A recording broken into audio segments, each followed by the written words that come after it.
Good then.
Good afternoon to all of our viewers on Cricket 360 and 360 TV, and welcome to the semi-finals, the first semi-final between St. Benedict's College and Fatima College in the Secondary Schools Cricket League T20 Championship. We're definitely excited for the game that's about to commence very soon, and we are here at the National Cricket Centre in Vancouver. We certainly had some overcast weather earlier, had some rain showers that were lingering about, but at this point in time I must say the weather is ideal and perfect for this ominous crash that we're about to see here. So we're definitely excited to witness this match between these two teams, having played very well to reach up until this stage in this tournament, and I'm sure both of them will be looking for victory. At the toss, Fatima College won the toss, and Captain Joshua Davis decided to have a bowl first. And upon speaking with him at the toss, he stated that a bit of moisture on the pitch, and just due to the conditions around, were the main factors behind him deciding to take that route. And speaking to the losing captain at the toss, the St. Benedict's captain, he indicated that it was actually in his favor because they wanted to bat first and put some runs on the board and have that total to defend. So their aim is to essentially get a good total here and put the pressure on Fatima to come and score second on the lights, which we know is not an easy task. So we're just about ready for the start of this encounter.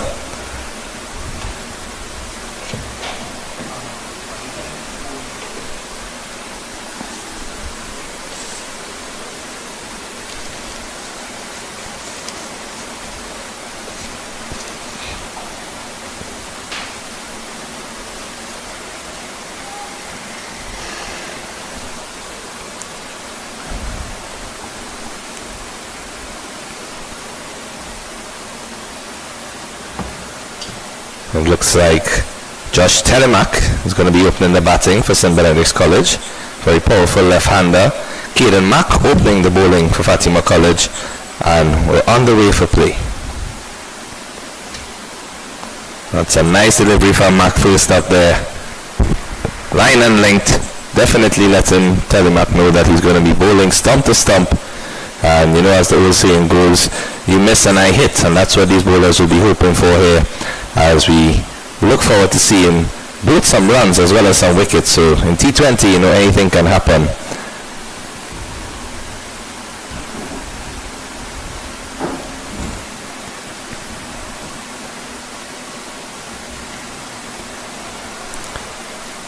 It's a nice looking shot on the offside. Oh, and there's a misfield on the boundary. That one going straight through his hands there, Isaiah Fernandez. Definitely a cardinal sin on the second delivery of the game. That one should have actually been a single, in fact, but unfortunately going to the boundary for 4 runs.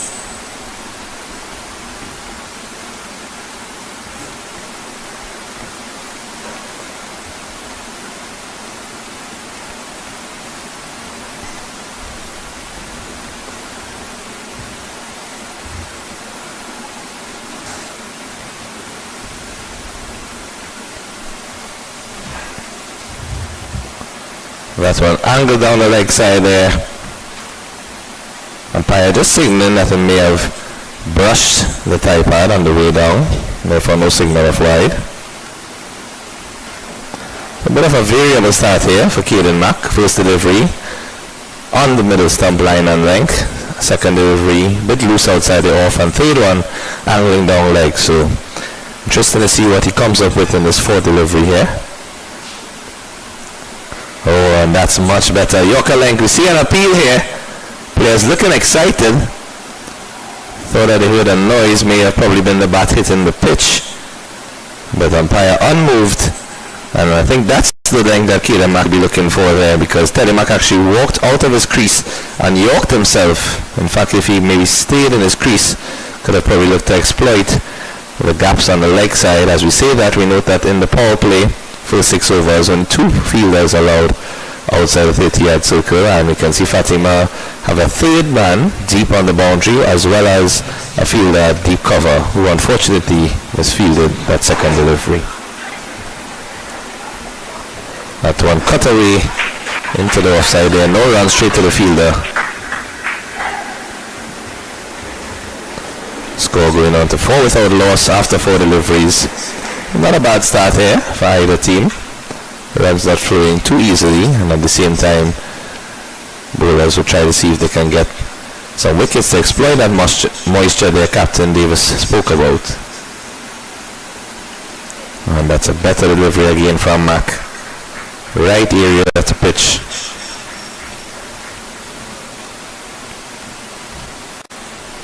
And brings that over to an end. So at the end of the first over, the score 4 without loss. Teddy Mack on 4. And St. Benedict's College, good start thus far. Don't need to play any rash shots on that over.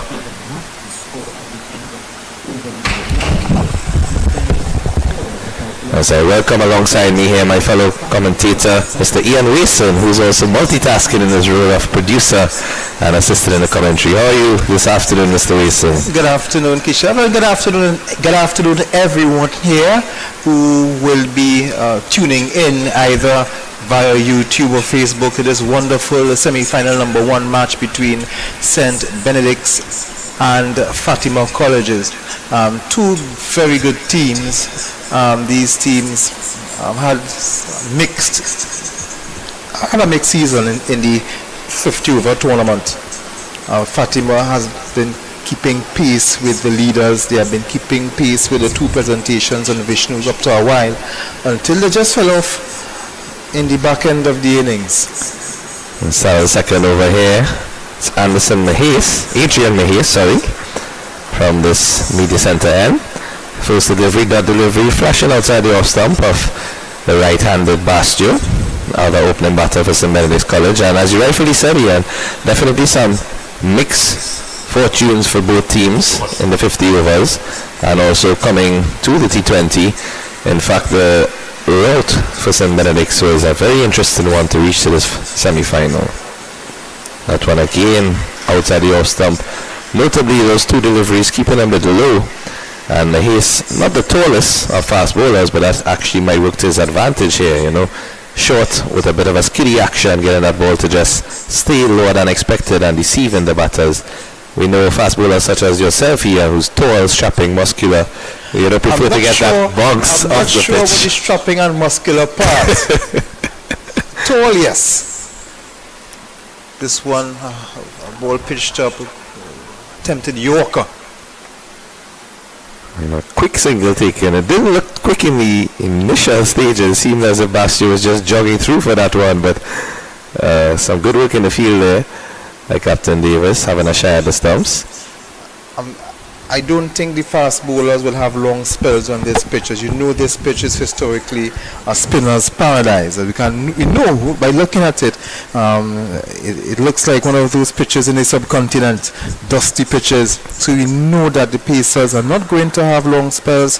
It's going to be a short while from now when Joshua Davis will introduce himself and his fellow spinners. Yeah, definitely. And Joshua has been in fine form with the ball during the season thus far.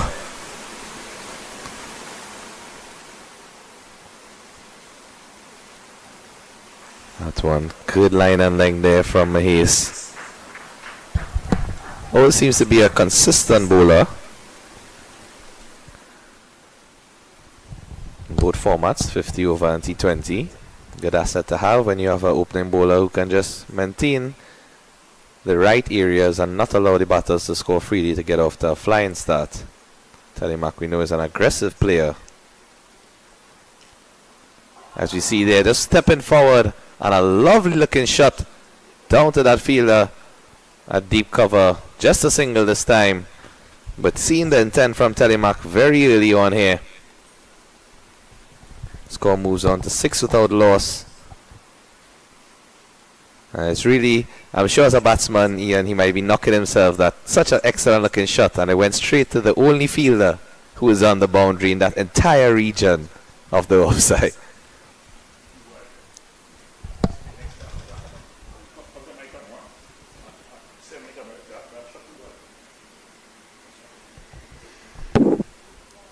And this one again outside the off stump from Mahies. Bastio flashing for the third time in that over and missing. So it brings the second over to an end. The score 6 without loss after 2 overs. And good start to this game thus far. Fatima keeping it tight in the bowling department. And St. Benedict, I'm sure they'll be looking to maximize on this power play. Definitely want to take advantage of those fielding restrictions. Once the field is spread in this cricket centre, it's not the easiest to score boundaries on, even though we know some of these youngsters are certainly capable of clearing the ropes. But with only 6 runs gone after 2 overs, I'm sure they would want something better than that.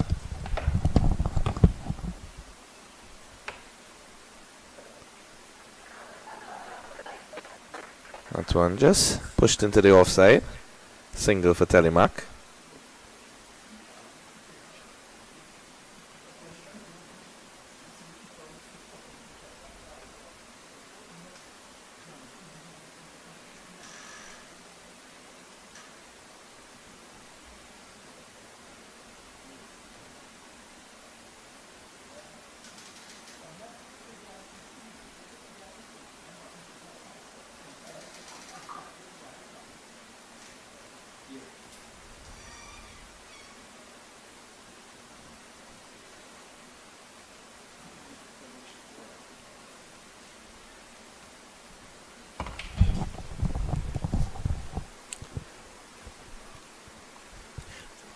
Fatima College will be happy with the run rate so far.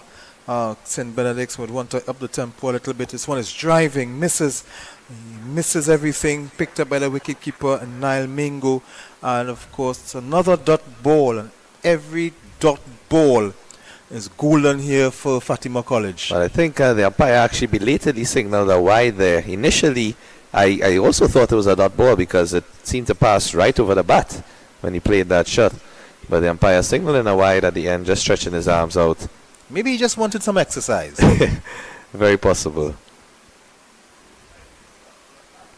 That's one a bit closer to the bat, picking up the outside edge. You can see just from that delivery how quickly the ball ran down the third man, so we know that the outfield is certainly in good condition here.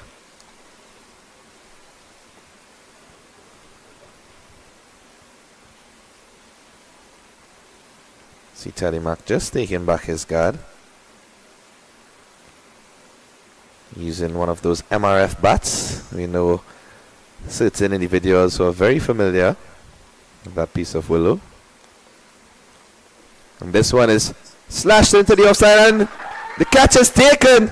Zachary Seawa, he doesn't drop them at all. Very, very safe hands in the outfield there. And the first wicket goes for St. Benedict's College and Fatima strike. Caden Mack picking up the wicket there. Josh Telemark trying to go aggressive over the top, but unfortunately missed time in that one. And we see how elated the Fatima team is in celebration there, knowing fully well how important that wicket is.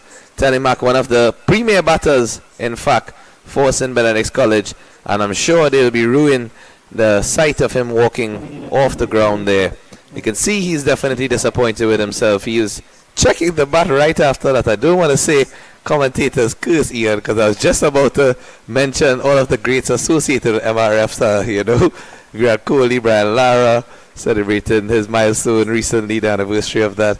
And unfortunately, Telemark wasn't able to go to the boundary there. So the first wicket falls, and the score goes on to 9-1.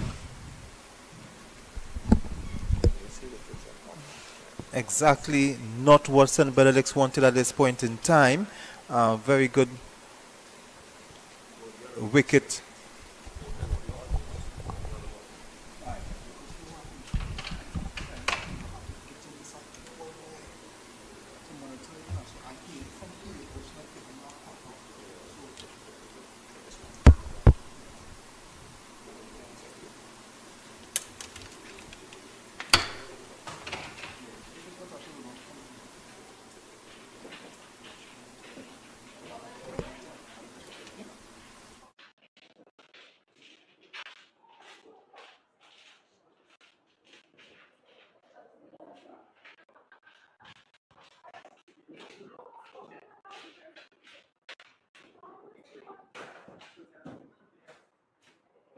Number 3 for St. Benedict's College. And that's a nice looking shot. First up from Hari Prasad. Free flowing drive and straight to the fielder. So dot ball there. And Caden Mack, as we saw from his first over, flowing into the second. Bit of variable line and length with his delivery. At the end of the day, still able to secure that wicket. It's toying with the mind of Telemark there.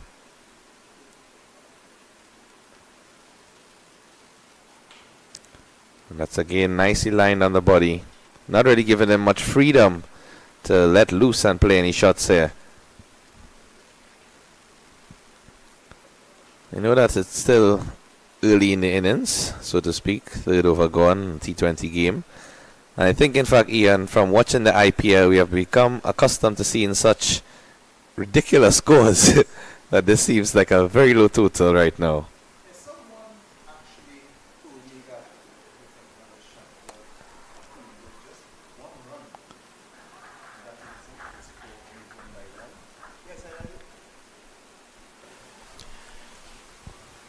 Yes, so as you mentioned, someone mentioned to me that before this CPL is over, you will see a team reach 300.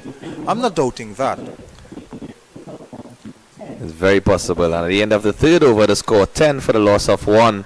Batsman out. Josh Telemark gone for 6.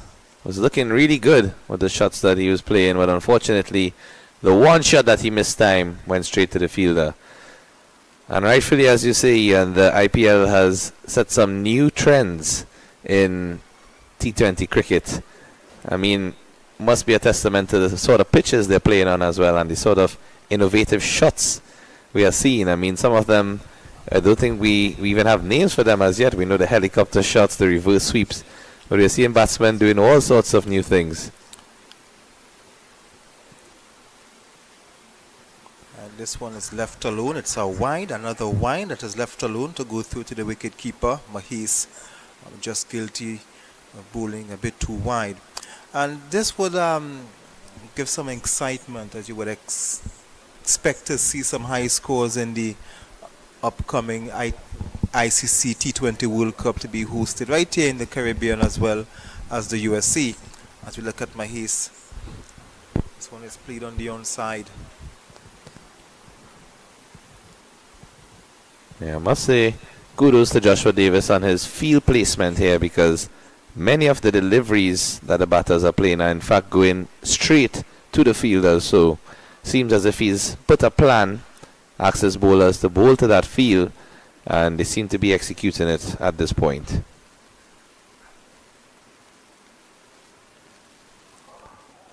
That one a bit wide outside the off stump, allowing him to play that shot freely. And again to that fielder down at deep cover. That's the skipper himself, if I'm not mistaken. Yes, taking up the role to do that sweeping on the boundary and restricting the batters just to 1.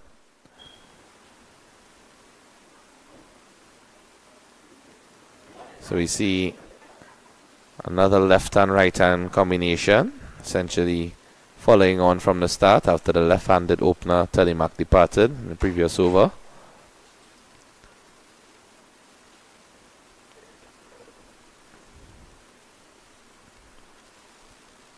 Oh, that's a good looking delivery there. Peel went up. Players didn't seem fully convinced, but still asked the question. Another dot ball. I must say, Mahias is one of those bowlers, Ian, that because of the pace that he's bowling with and the length and the ball staying low, it just is enticing to make you want to attack, but also deceptive at the same time.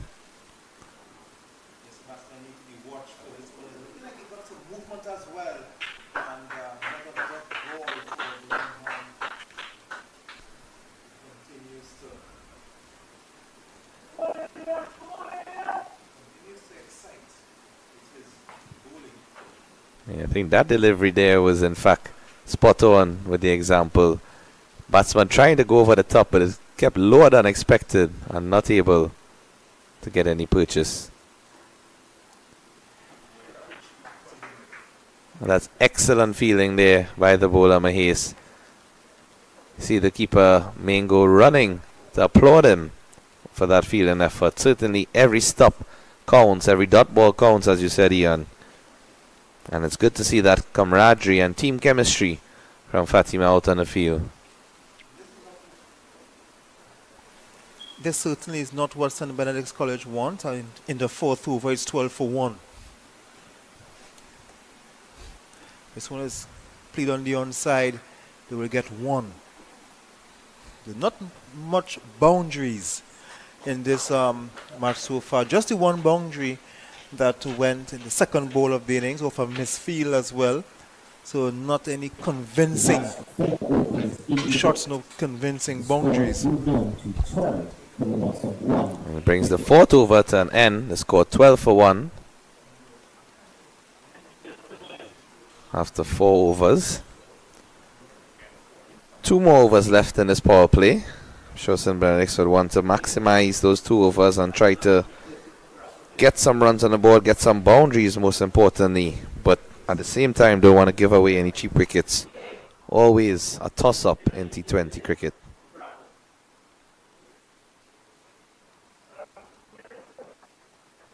And that's a nice looking shot there on the leg side. Didn't seem to connect with it as he would have liked. But ball running down to backward square there, and the batsman pick up 2 comfortably. Okay, they're back into his 3rd over.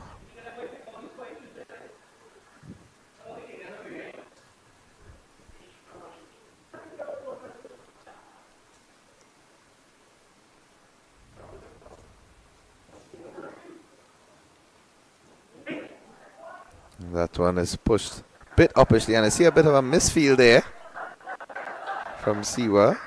Very rare sight, I must say, after that lovely catch he took for the first wicket. Siwa is one of those players who takes pride in his fielding, so it's not much misfield you will see from him. Took that brilliant catch. He did well to hold on to that catch earlier.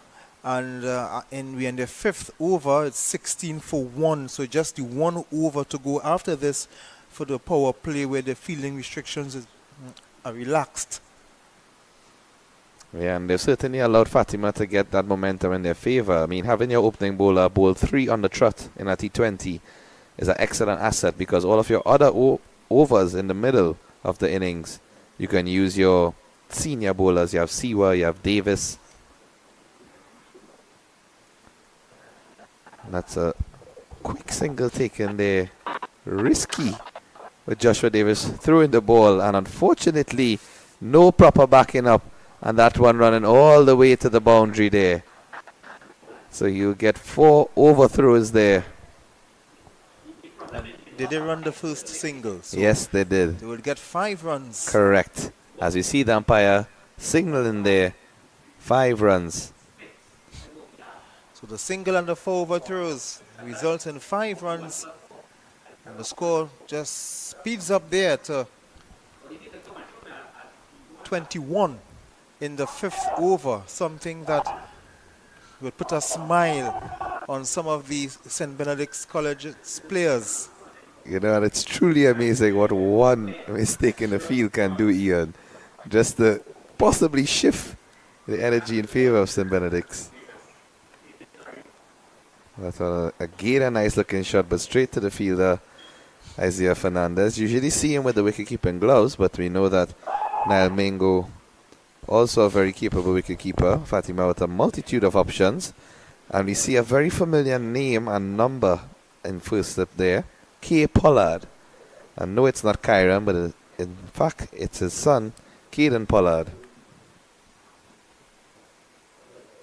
Ooh, and that's a quicker delivery there. Passing the outside edge. Good exertion of pace from Mac. And we see Harry Pissart just running down to talk to Bastio. 2 runs scored off 12 deliveries. Not a great sight for an opening batter in the short version of the game. But I'm sure he will want to back himself and, remind himself of his ability and try to get that run rate up. And that strike rate increased as well. You see him stepping across the wicket here. Not making connection with the bat, but wide signal by the umpire. Just guilty of going down the leg side just a bit. So the score moves on by 1. It's 22 for 1. Final ball of the 5th over. St. Benedict's. They want to up the tempo just a little bit.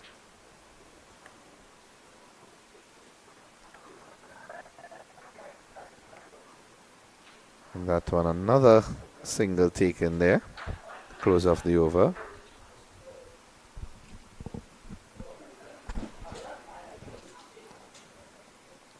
So at the end of 5 overs, the score 23 for the loss of 1 wicket. Arpisad on 11 from 7. Put into bat by Fatima. And we see that delivery there. Just shy of the fielder at mid-on.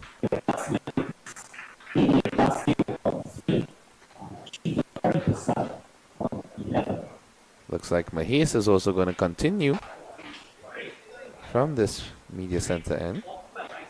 The National Cricket Centre in Cuba. Such a lovely sight, I must say, to have the lights on in their glory and to see night cricket at the cricket centre. I think last year these games were played at the Brian Lara Cricket Academy, also a very excellent venue. But we know that NCC is the home of cricket in Trinidad and Tobago. A lot of these youngsters would play their zonal cricket, their school cricket.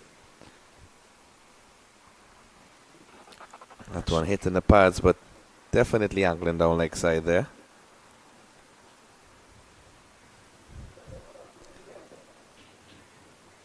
Yes, the NCC once a venue that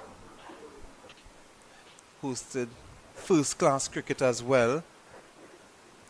It would be nice to see first-class cricket can return to the National Cricket Centre though. That one played into the leg side. Wouldn't get all the way to the boundary. Cross the 1, come back for 2. Looking for the 3rd. You see a refusal from Bastio there. Believe if they pushed, they probably could have gotten 3 because the throw didn't come straight to the keeper. With 2 runs added to the total. Very vital for St. Benedict's at this stage. As you mentioned first-class cricket, Ian, I was just driving past Guaracara Park the other day and recall all of the first-class matches that used to be played there as well.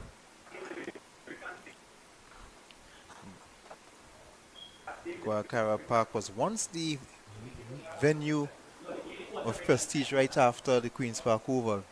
If Trinidad and Tobago would play 4 first-class matches in a season, 2 of them would be at the Oval, 2 of them would be at Guaracara Park.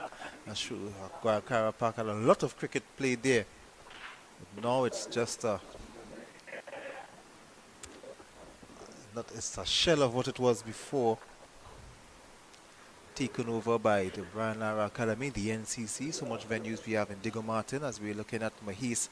He's in the air and it's gonna be caught, and yes he does. He does take the catch. So Bastio departs for 5.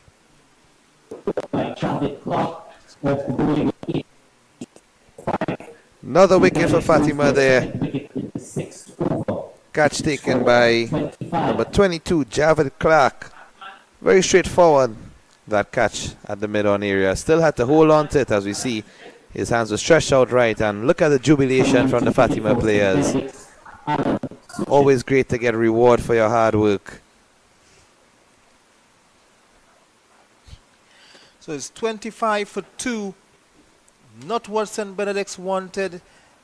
We are already in the 6th over, so this is the last over of the power play when the field can be relaxed. The fielding restrictions will be relaxed, so St. Benedict's will be in a spot of bother, and Siwa haven't bowled a delivery yet. And not to mention Joshua Davis, the of captain. Course. And on a pitch like this, Joshua Davis and his fellow spinners would really do some damage. More damage, in fact, more damage than what has already have started. Oh yeah, most definitely. In fact, Fatima has such wide versatility within their squad that the keeper, Niall Mango, I know, in fact, bowled in a few games and actually got wickets because they have Isaiah Fernandez who can take the gloves as well. So at some time in this innings, we'll see a switch where Fernandez would don the pads and the gloves. Oh, we see a mix-up here. Appeal to the square leg umpire. And not given. That one seems like Suchit wanted to get off the mark straight away. Immediately sent back by Hari Prasad, the non-striker. And thankfully he's safe in the end. But a close call there for Suchit. See, the pressure certainly telling on these youngsters. Knowing that 2 wickets are down within the power play. Not as many runs on the board as they would have liked. But composure definitely should be kept at this stage. Still 14 overs to go after this delivery.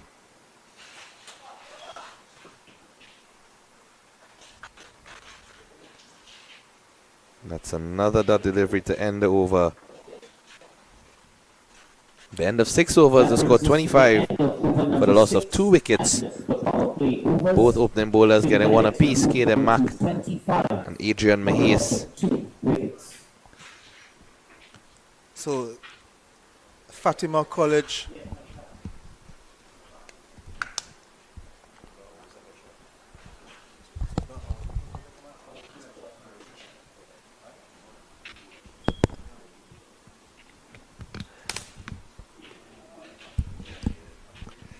we see a lovely shot of the supporters in the stands there. I must say it's a very nice turnout at the National Cricket Centre in Couva. And what a very suitable location as well, knowing that the location of each school, Fatima being in the western part of the country, St. Benedict's College being in the southern part of the country, Fatima in Mukarapa Road, and St. Benedict's in the Laramie area. We have our first bowling change of the night. Taking up the attack for Fatima from the northern end, Malik Lewis.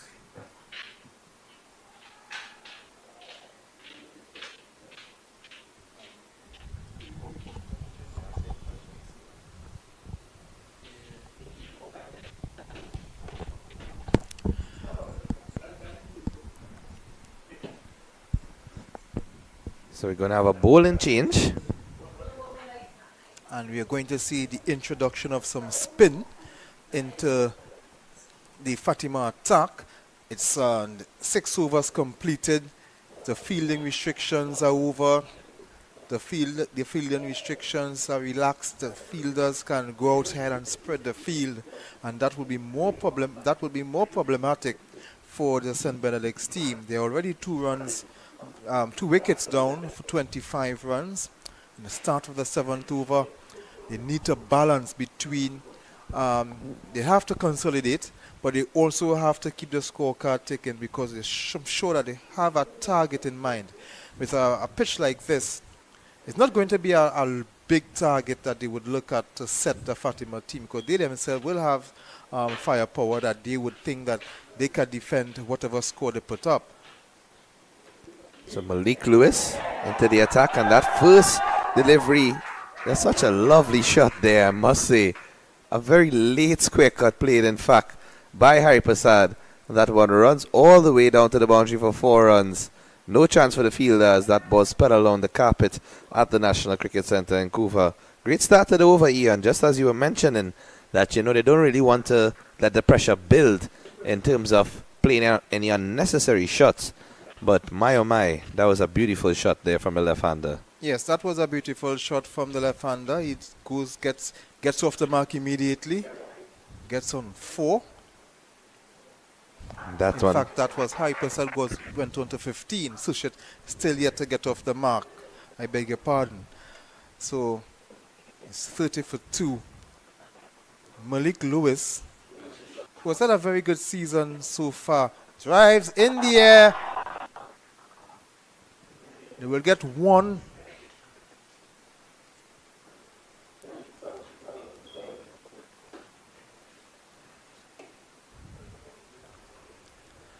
So the score will move on by 1 to the 1 for 2. so we can definitely see that Harry Prasad is one of the few batsmen. I mean, we've only seen 2 dismissals thus far, but he's been able to connect the ball much easily than the others. This one down the leg side there, wide ball, signal by the umpire. And you see what that 4 off the first delivery did here, and put a lot of pressure on Lewis, who is usually a very contained bowler, doesn't really give away any extras or loose deliveries. Lewis is a very capable all-rounder, very handy with the bat as well. As this one is driven to Zachary Siwa in the middle of position, they will get no run.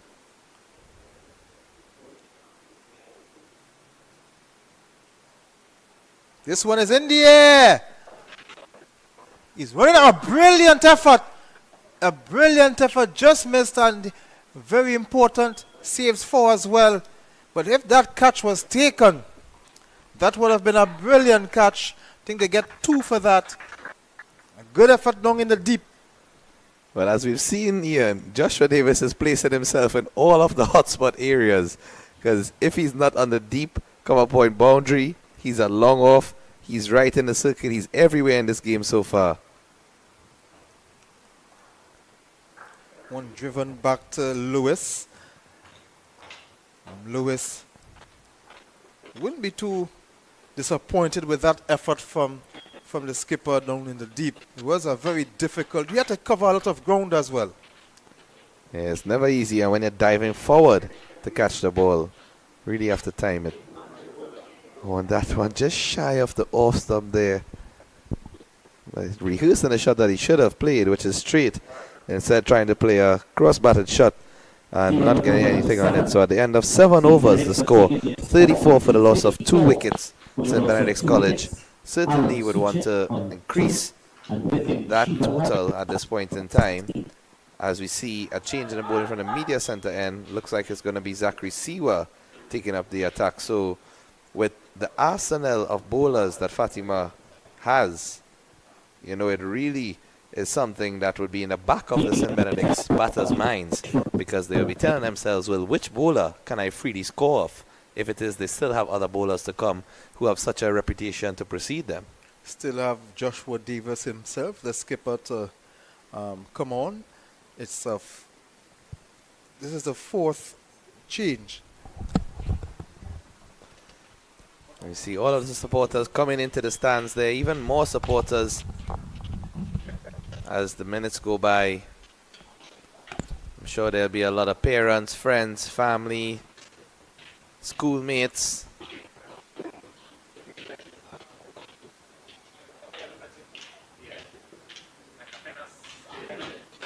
And Siwa gonna take up the attack from this media center end. And Harry Prasad facing 16 off 9.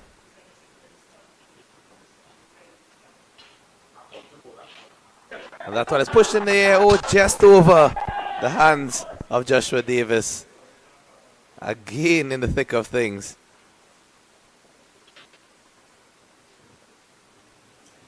And the batsman seemed to have just gotten one short being signaled by the umpire, in fact.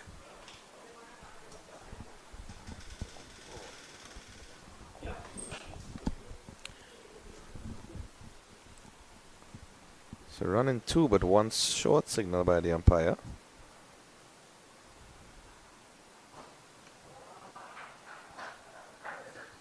This one is driven to long off for 1.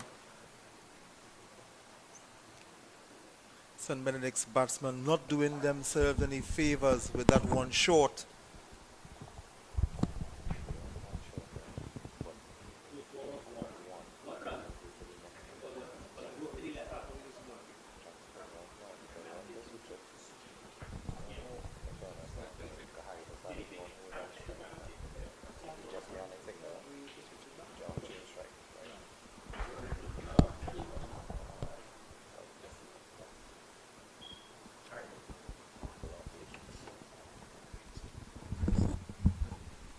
One's pitched up, well played on the leg side, they will get 1. Mingo has to run down to the boundary to retrieve it, which he does not. So the ball goes for 4. Nice shot from Suchit. And the score moves on by 4 runs to 40 for 2. We just see some of the fielders there having a stern glance at their teammate who is down at backward square leg, because the fact that Niall Mingo had to sprint from the wicketkeeper position all the way down to the boundary, and I think the fielder from square leg was I wouldn't say sprinting, but you know, he was not getting there as quickly as Mingo, and seemed to just observe him run into the ropes with the ball. So it's never a good sight to see a wicket keeper reach as far as the boundary. It's loud appeal. The umpire says no. In the meantime, they shut off for 1 for a leg by. Let's see what he signals. Yes, he does signal the leg by. So a good shout here from Fatima and Zachary Siwa in particular.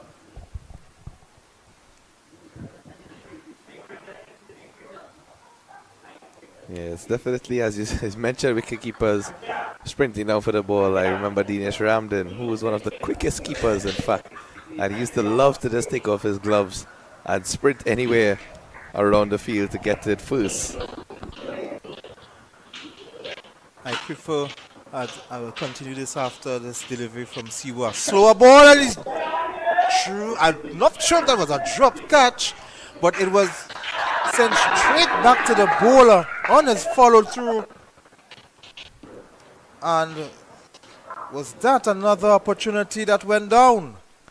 I just want to take a look at that replay there, Ian, because certainly that ball was traveling very fast indeed. And we can see Siwa with that slower delivery.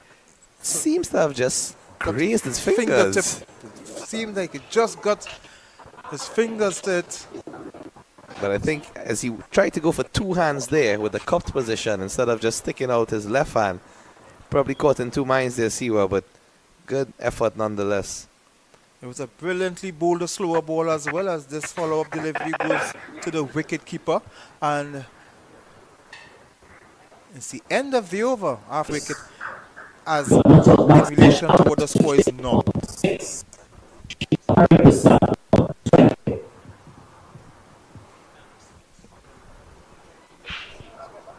So based on what the score is now, what will be a good score for St. Benedict's to recover from this stage? Yes, Ian, definitely. I was just checking some pieces of the outfield there to just observe the dark spots. But in terms of the score for St. Benedict's, as we see some of their schoolmates in their uniforms taking in the game, I believe a score of around 150 would be ideal. I know it's a tall mountain to climb from the stage, but given the intent shown by Hari Prasad in the last over, and Suchit also seems capable enough to run with him, I'm not gonna, this one is in the air. It looks like he's gonna be caught. He does. That's an excellent catch there taken by Isaiah Fernandez. Out in the deep, we see a bit of a celebration there as if he's feeling cool. But that one, I must say, he made up for the coolness on his field, where the ball surpassed him and went for 4 runs in the first over. Just as when you said that 150 would be a good score, you lose the 3rd wicket, Rishav. And now this is very difficult here now for St. Benedict to come back from this stage.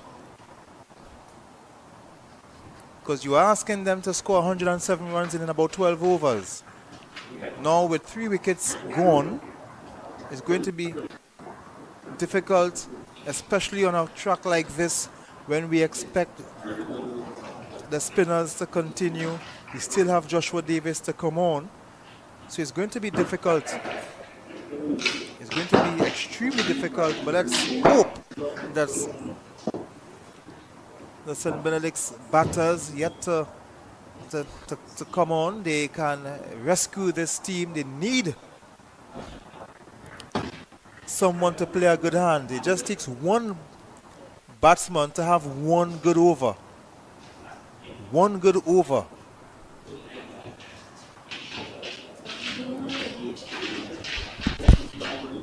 So it's 47 for 2 in the 9th over. St. Benedict's College sent in to bat. So Malik Lewis getting his first wicket today.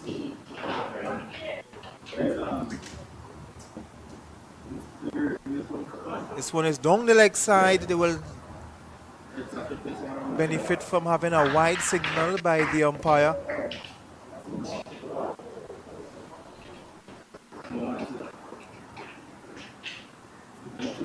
So Malik Lewis will go again. Another dot ball. They wanted to get off with a single, but they quickly changed their minds. We are approaching the 9th over. It's 47 for 2.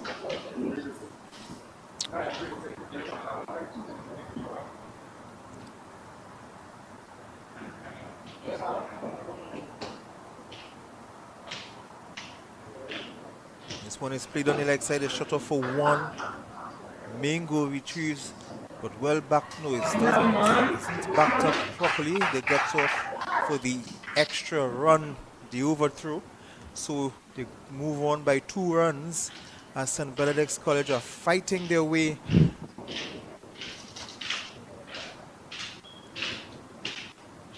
to get back into this game. Already lost 3 wickets. This is down the leg side and another wide signal by the umpire.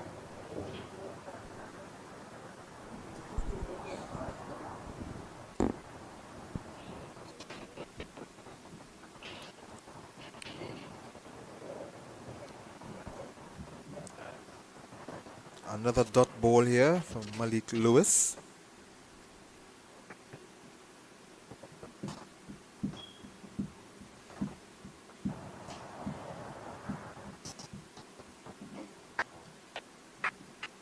Another wide signal. So Lewis, yes, he's getting some wides, but he's bowling the deliveries quickly, getting them through. Loud appeal. And in the meantime, they would run for a leg by. The umpire says not out. And that was a confident appeal from the fielders.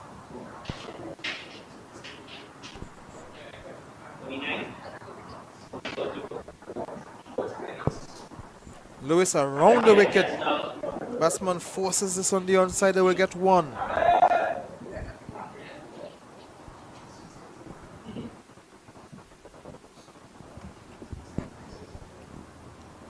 That single brings up the 50 for St. Benedict's College. At the end of 9 overs, the score is 50 for the loss That's of 3 the end wickets. of the over.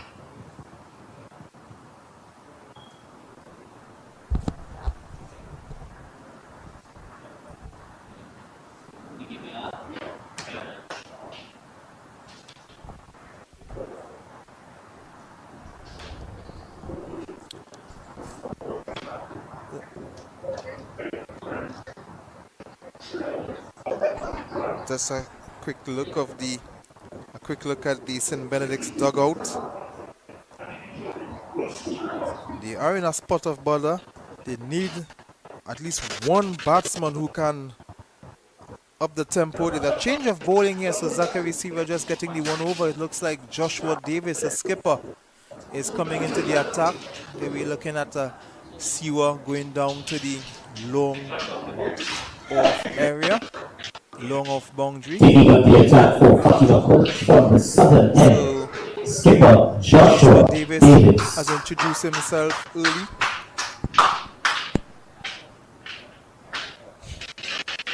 We are just about the halfway stage.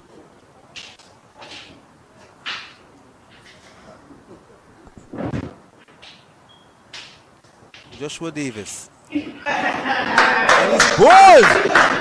First delivery, Joshua gets the wicket. Introduction to the game by the Fatima skipper. He has to go back to the pavilion. Next up, brilliantly With bowled. his first delivery. St. Benedict's had all sorts of problems now. Hari Prasad, sorry, I beg your pardon.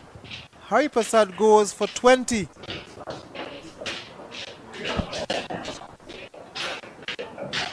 He's 48 for 4. St. Benedict's College in the 10th over. And I'm sure that Kishav will have to adjust his projected score. But according to the projected score here, it's 107. The current run rate is 5.33. But you would think that St. Benedict's at one time, at some stage in the innings, will try to up the tempo, increase the scoring rate. But with wickets keep falling, you would need to be very careful with that. Yeah, definitely. What a breakthrough there for Joshua Davis. First delivery, as we were speaking all the time prior to his entrance into the bowling innings, about his prowess as a off spinner.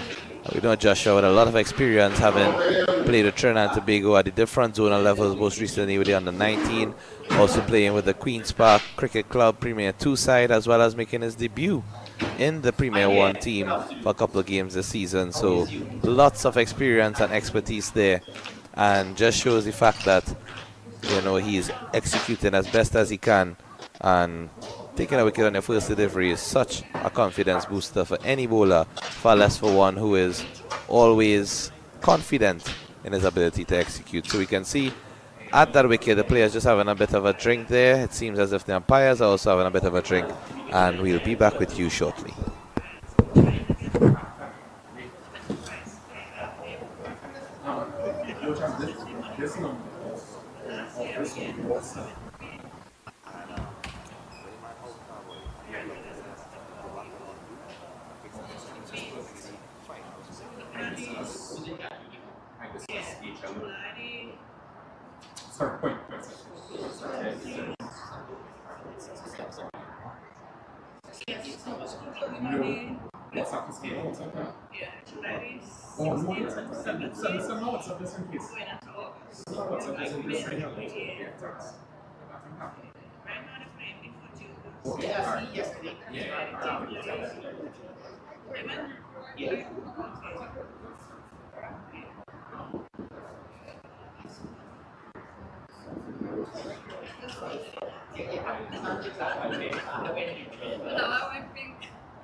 Making his way to the crease after the drinks break, Miguel Mentor.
So we are going to resume after the water break. They took the opportunity to take that drinks break while the new batsman was coming in.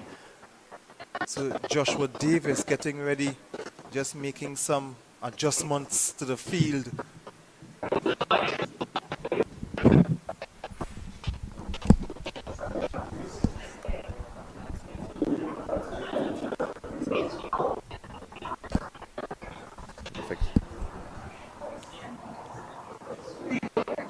Go straight through him. They will run for one. They will come back for the second, but the ball will go to the boundary. So it's 4 runs. Waiting to see what is the signal, which is byes. So it's 4 byes. So Mentor yet to get off the mark as the team will benefit from the 4 byes. Joshua Davis will be at this stage taking a wicket with his very first delivery.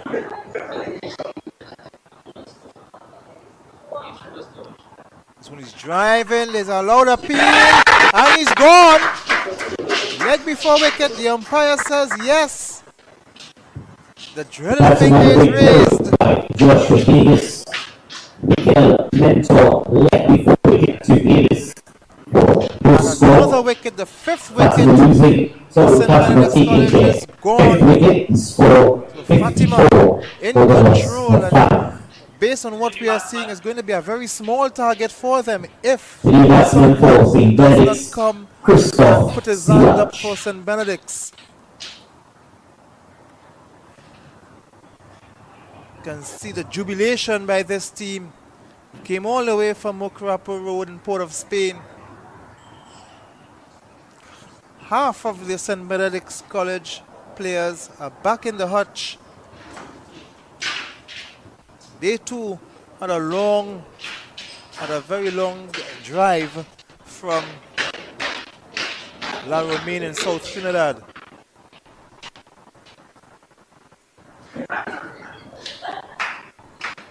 It's 54 for 5 in the 10th over.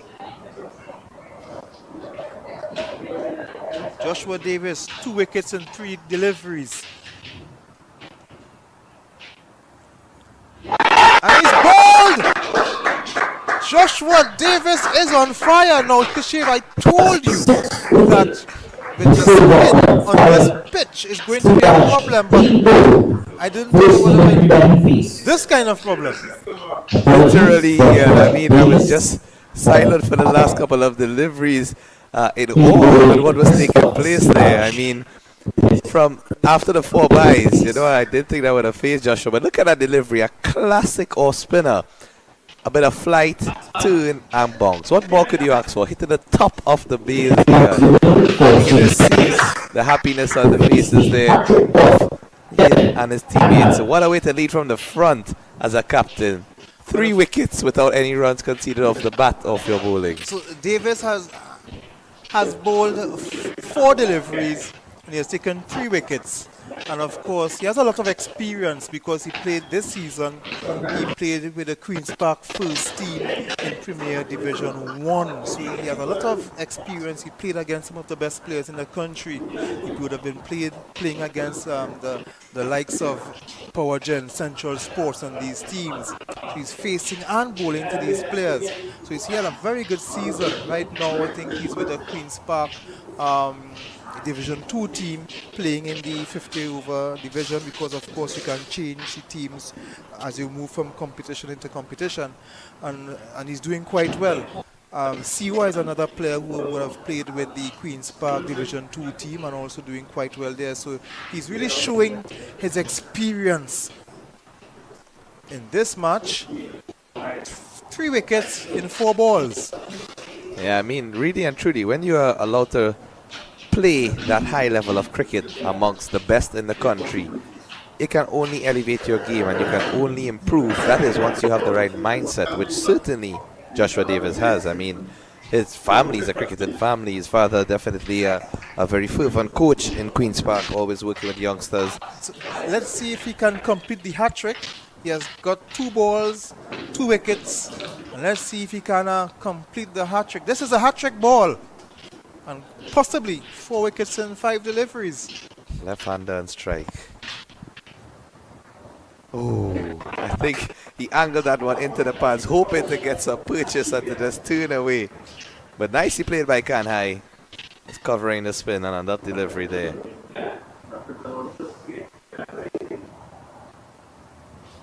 He's driving. Ball peel off the edge of the bat. They will get 1. They will come back for 2. Siwa fields the ball and they will get 2 runs. So that's the first 2 runs coming off the bowling of the skipper, Joshua Davis. And at the end of 10 overs, the score 56, loss of 6 wickets. So I believe at this point, Ian, the projected score will have to certainly take into account the amount of wickets. And we see there at the bottom of the screen, based on the current run rate, 112 is what they might achieve if they continue in this vein. But I think at this point, once they can get over 100 and get runs on the board, they will have something to defend and to work with. Even mentally, just getting over that 100 mark is very important, because once you are below that 100 mark, you just think to yourself that you have a advantage over the other team. As we see, Siwa is going to take up the attack from the Attobolden Stadium. So there's no letting up. Now Joshua Davis brought himself on for 1 over. He replaced Siwa, who just bowled the 1 over from this end. So Siwa is switching ends. He's going to bowl from the northern end, but of course I am sure that Davis will continue from the southern end.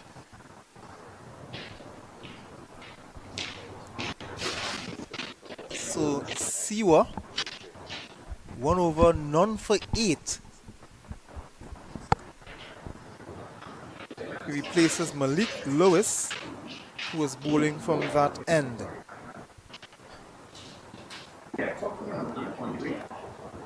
This one, well played, they hustle for 1, so they move on by 157 for 6. Just started the 11th over. Now, one of the positives for St. Benedict's is that their skipper, Jaden John, is still at the crease. In fact, he's new to the crease. And I'm pretty sure, given the fact that at the toss he said he was happy with Fatima choosing to bowl first and he wanted to bat first, I think he has something up his sleeve here. And 10 overs to play with still, so by all means, you can still get a decent total on the board. So it just looks like it came off the thigh pad. Mingo was going to throw the ball, but probably hesitated just based on the fact that there were 4 overthrows previously in the innings and not wanting to risk the chance of that happening again. So leg by added to the total, and it brings the skipper John on strike.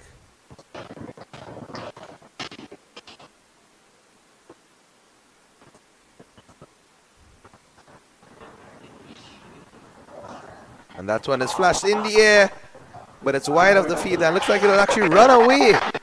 Didn't seem to judge it the best there, Malik Lewis, and all of the fielders have their hands on their hips. What a shot by our cameraman, Mr. Gordon Pear. Mingo and Siwa seemed rooted to the spot there in shock and dismay at how Malik Lewis approached that ball, fielding on the boundary.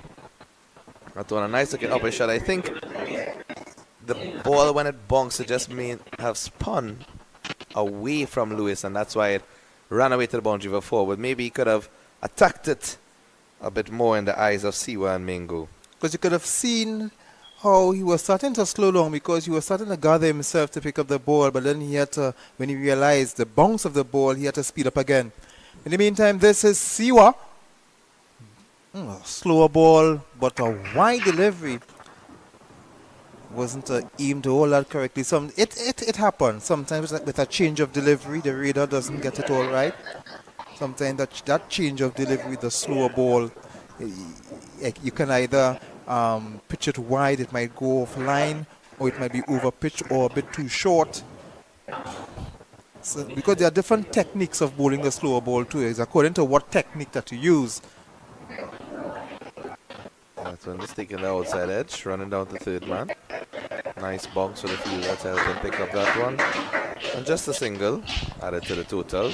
And as you mentioned that, Ian, to pick your mind as a fast bowler, if it is you are bowling 4 stock deliveries, your normal stock delivery in an over, and those 4 deliveries, the batsman is not scoring off for you, as in he's not able to score freely, would you then change the 5th delivery to try a slower ball or a cutter or any variation, or would you continue with those stock deliveries after this one?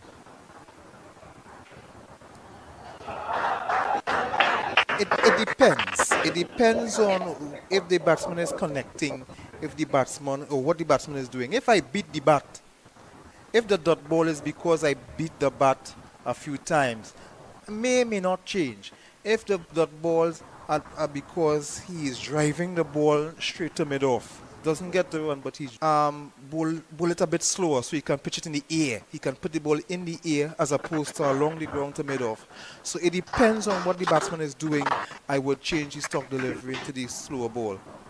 Yeah, definitely like that type of thinking there, Ian. As the 11th over comes to an end, the score 65 for the loss of 6 wickets. Just going on or about 6 and over, 5.91 rate.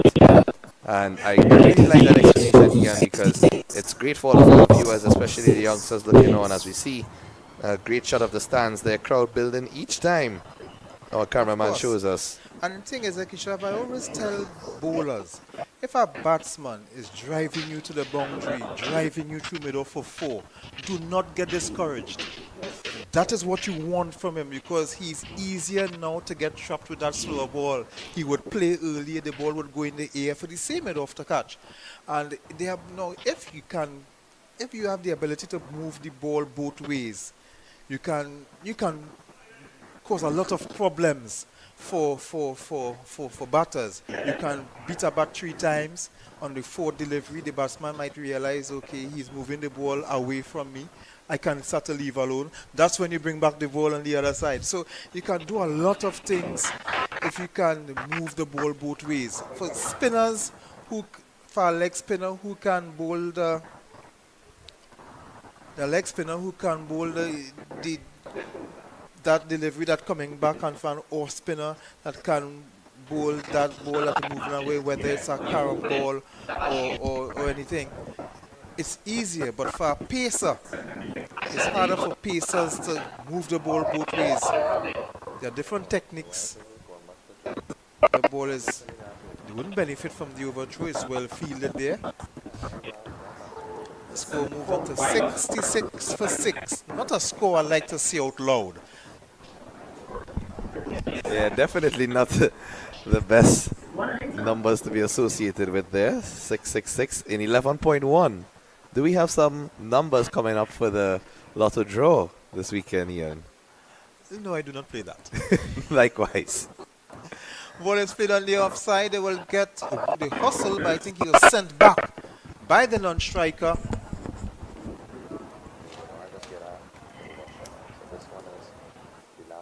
So another dot ball. Joshua Davis, 3 for 3 off 1 over and 3 deliveries.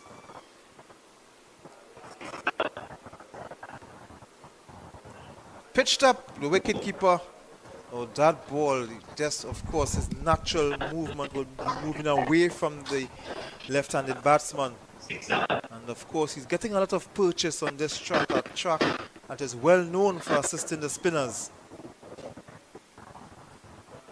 He's confidently pitching the ball up, giving the ball some flight.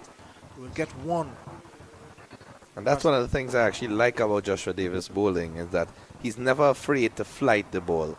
And that is a spinner's most deceptive tool in his arsenal of weapons, because to me, as a spinner, when you're pushing through the ball at all points in time, you're negating the effects of what the spin really does. But of course, and it goes back to the experience and the sport. He's looking to play across the line. He gets away with that one. The umpire says not out. So you see, and that's the thing. You are playing. He is playing with Queen's Park. So if he's accustomed, if he was bowling to the likes of Lendell Simmons through the season, and he was bowling to players like Kirsten Killicher and Cephas Cooper, if he was bowling to these guys, when you're coming bowling in school cricket, you will have that confidence to pitch the ball up. Oh yeah, definitely. And I mean, it's certainly a testament to what confidence can do to one's game. You know, he this game as something that would be a more relaxed environment or more fun for him than the intensity of playing at that highest level with all of the seniors and professionals in the country. Not taken away from the school cricketers, but you would think that if I can bowl to the likes of Cephas Cooper, Vikash Mohan and Lendell Simmons, who are these guys that are going to school? Yeah, most definitely. It looks like it's going to be Anderson Mahis from that end. So he's coming back into the attack, replacing Siwa. He came down the wicket. He took some steps down the wicket, John, with full of confidence.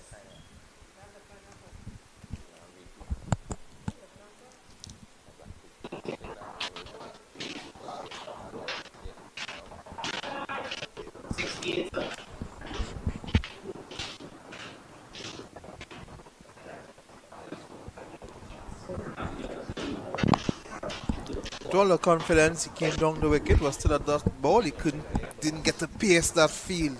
This is Mahis around the wicket. He's stretching for that one. The umpire says that's not a wide. So it's a dot ball for Mahis, who comes back into the attack. 1 for 6. And this is his, what, 4th over? Yes, indeed. Into his 4th over and had an excellent spell thus far.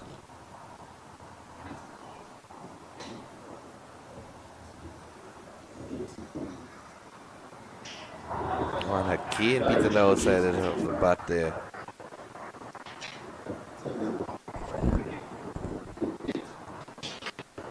You can see the skipper just going down to talk to the other batter.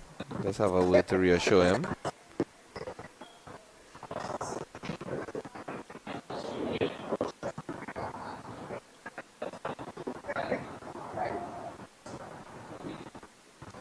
And he's coming down the wicket there. Good work by the keeper, Niall Mingo, to flick the ball back onto the stumps, but batsman reaching back in time. So a really tidy start to this over from Mahis. The 13th over and 3 dot deliveries. Really can ask for more as a captain, Ian. Of course. With a captain being responsible for 3 wickets in 1 over, of course he couldn't ask for anything better than that. Sent back. Another dot ball. So Mahis continue where he left off in this opening spell. This is his 4th over, his final over, and 1 for 6.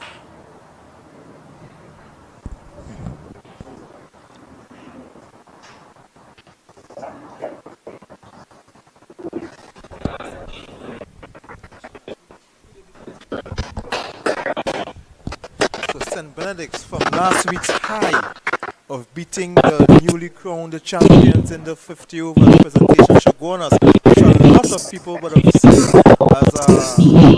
as a big surprise. They won a high last week, and they have Fatima seems to be bringing them back down to earth.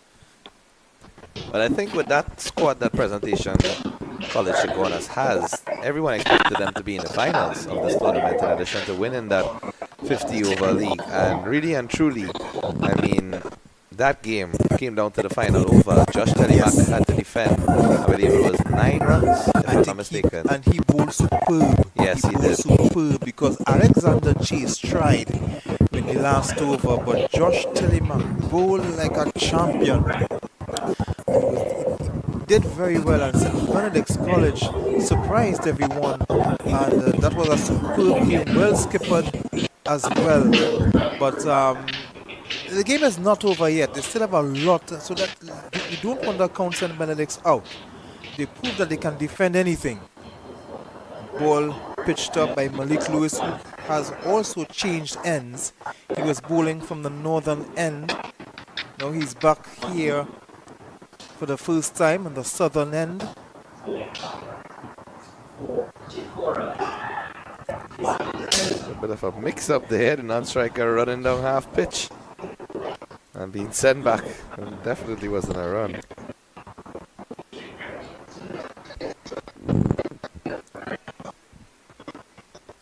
So Malik Lewis, 1 for 15 in the air, and it's dropped safe. Zachary Siwa didn't want to risk running into it and misfield, because that would have been 4. So he thought it wise to stay back and save the run and allow the ball to drop. Many times you see fielders running in, attempting the catch, and sometimes the ball ends up going for 4. This time the ball played down to long on. Yeah, I think that's why especially they have Siwa out on that boundary, being one of the more experienced fielders in the side. As you mentioned, Joshua Davis playing at high levels of cricket. Zachary Siwa as well has in fact been a fixture in the Queen's Park Cricket Club Premier 2 team, and in fact just over the last couple of weekends scoring consecutive 50s. Yes, consecutive 50s. You know what an excellent youth talent he is there, Siwa, and really want to see him continue in that vein and to continue succeeding in all aspects of the game. And there are a lot of the players here in the school cricket are playing at high level. Another player who has been playing Division 1 cricket is Riyad Mohammed. He's playing with Victoria, although not doing Victoria, struggling in the 50 over tournament so far. So St. Benedict's College after 14 overs, 71 for 6. And Victoria has been struggling, 4 losses on the trot. 3 of the 4 matches they were bowled out for less than 100. In the last match they were bowled out for 23. So they have been struggling a lot.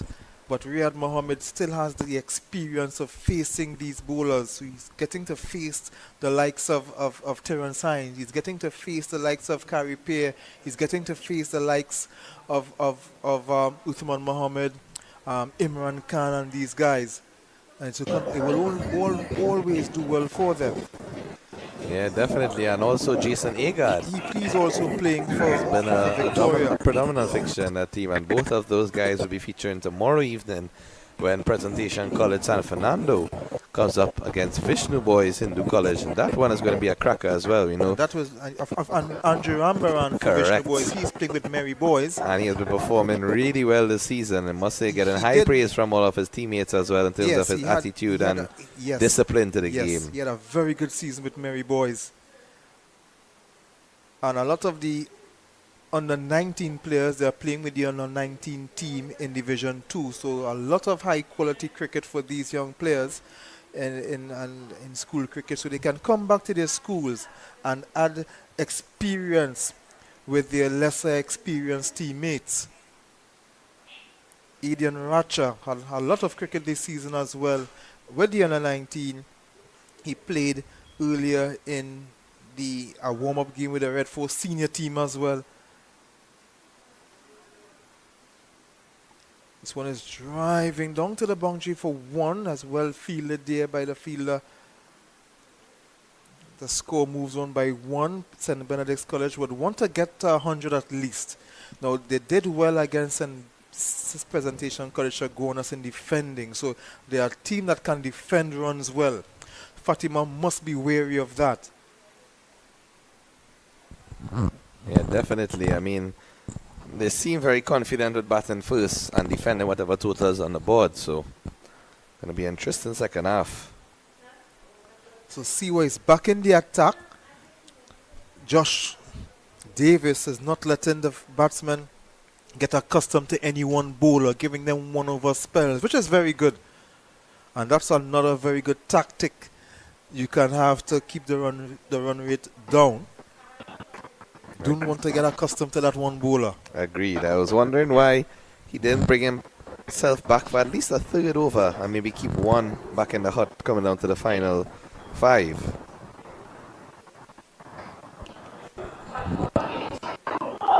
That one pulled away to the leg side. He would come up with a second, or was he sent back? He'd get 2 runs in the end. He was sent back for the third. Yes, indeed. A big part of the ground that, so maybe he was contemplating if he could have tested the throwing arm of the fielder. And it is also important too that you want to run the first one hard and put the fielder under problems, under pressure, because you can force the fielder to make a mistake. I'll give you something that I saw a couple seasons ago after this delivery from Siwa.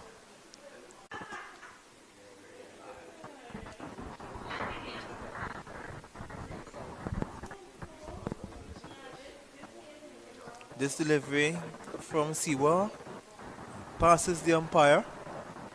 This one is short, played on the onside. They will get 1. Thinking about a second. Yes, they will rush for the second. And they will get that. So, Kishav, I saw a couple seasons ago, Guyana Happy Eagles playing against the Trinidad and Tobago Red Force. It was Kimal Savory and Imlak. And they were batting superbly together, running quick singles. And I saw one in particular. He played a ball to Shannon Gabriel, who was feeling in the short third man. And they ran the single there to short third man, that he was inside the circle. And because of that pressure, Shannon Gabriel misfielded. And in running to the boundary, they ran 2 more. So they turned a dot ball into 3. And not only that, they ran 1 for the throw. So they had turned a dot ball into 4 runs. And that is what you can do. And this is one playing in the air and just evading Davis. And there's a discussion down there as the ball goes for 4. He was looking at the other fielder coming in. He was thinking that was his ball. But in the meantime, he benefits from 4 runs, John. And St. Benedict's getting closer to that 100 milestone. They are 81 for 6. And this is a good partnership building here. Yeah, definitely. A lovely shot there from the captain, Jane and John. Certainly taking the attack to the bowlers. And at this point in time, he's needed to stay there to the end of the innings. Malik Lewis will feel his own delivery this time. The ball getting back to him.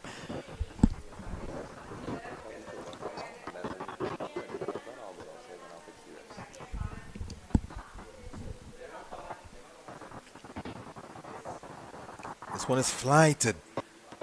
Driven for 1. It's loud. He had to run back quickly for that. It was a very good throw. It was a loud shout there. But in the end, they hustle for 1. And this is what you want to see from the batsmen. If the boundaries are hard to come by, you can run the 1s and the 2s and turn the dot balls into 1s, turn the 1s into 2s. And get the scorecard ticking. Because just like that, it's 82 for 6. Yeah, definitely. I think Fatima sort of loosened the grip a bit, Ian. That's why I was asking why Joshua Davis didn't come back for a third over on the trot when he had that momentum. And granted, it's good to rotate your bowlers and to not let batsmen get accustomed, but if you're getting 3 wickets in 1 over and they're not scoring off for you, why not take a third? I would have, and that's a good statement that you've made. And this one is penetrating that infield. They will get 1. They come back for the second. Yeah, that one struck powerfully there to Caden Pollard. Let's hope that Pollard can replicate what his father does. Oh, that would be very exciting to see. In fact, I'd love to see him open the batting. And he's gotten the wicket this time, Lewis. Certainly, square leg. Umpire now raising his finger, but the batsman already started to walk before that even happened. And that one staying low, turning. And good glove work there from Nyamingo in the end. You can see the celebration of the players as they take a drink of water as well. Coming down to the last few overs there. And that one you can see more than enough time for Nyamingo to break the stumps there. So another wicket goes down for St. Benedict's. St. Benedict's, Jonathan Bowler Gibo. Nick Lewis stumped Niall Mingo. So it's 84 now for 7 wickets down. And just when St. Benedict's were getting back into the game, this wicket would come to stop the flow. Not what they really wanted, because they were going quite good at that stage. They were doing that recovery work quite well, getting back into the game. But in football, we'll call this wicket against the run of play. Yeah, most definitely. I mean, we were just mentioning the partnership. In fact, the graphic on the screen highlighted the partnership between these two, reaching to on about 30 runs, which was the highest for the innings. And just on that delivery, unfortunately, trying to be a bit too aggressive. And it's one thing to note, Ian, when you are chipping to a spin bowler, many times you see persons chipping and losing their shape, losing their balance. Their head would go in the air, and naturally they would miss the ball. But as I recall watching videos of Lara and Tendulkar and those batsmen who love to use their feet. And Carl Hooper. And Carl Hooper, can't forget. New batsman in Jabode. That one didn't seem to get any bat on that. Let's see if the umpire signals anything. No signal given, so maybe a bottom edge there. He gets off the mark. And that brings the 16th over to an end. So the score 85 for the loss of 7 wickets at the end of 16 overs. Yes, and you were talking about looking at some videos of batsmen who 16 overs. the wicket to St. Benedict's spinners. are You 86. mentioned 3 big Total names, loss, Brian 7. Lara, Sachin Tendulkar, and Returning to the attack from And one of those things that they always maintain when chipping down the wicket is balance.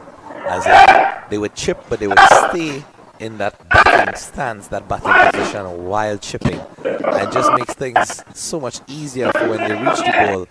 In fact, you'll see times where they chip to the ball and not even play an expensive shot, sometimes even defend, because they would respect the ball on the merit and realize that, okay, I'm not willing to give up my wicket just because I chipped to the ball. You know, not every time you go forward means you have to go swinging.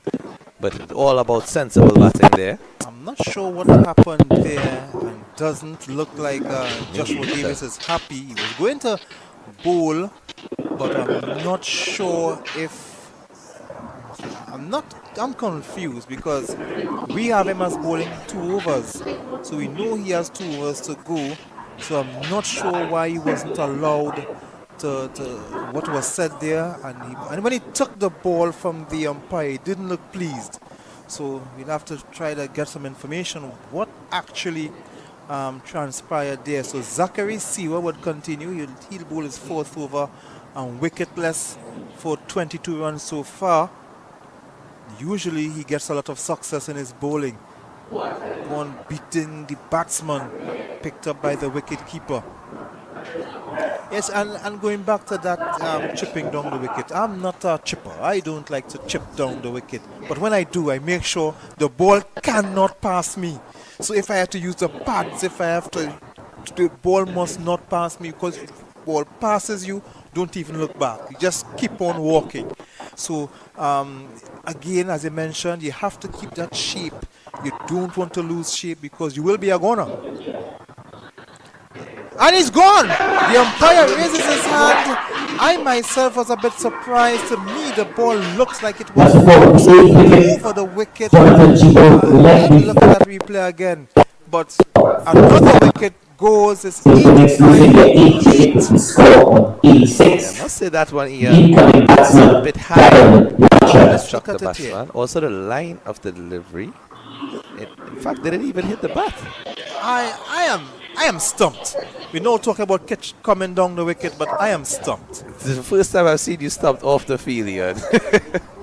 But I must say, that one certainly a bit of a shocker there. Then again, the umpire has the best view on the field and the best standpoint. So Yeah, we are not going to question him, but it's 85 for 8 nonetheless. Zachary Sewer, just as when I mentioned that Zachary Sewer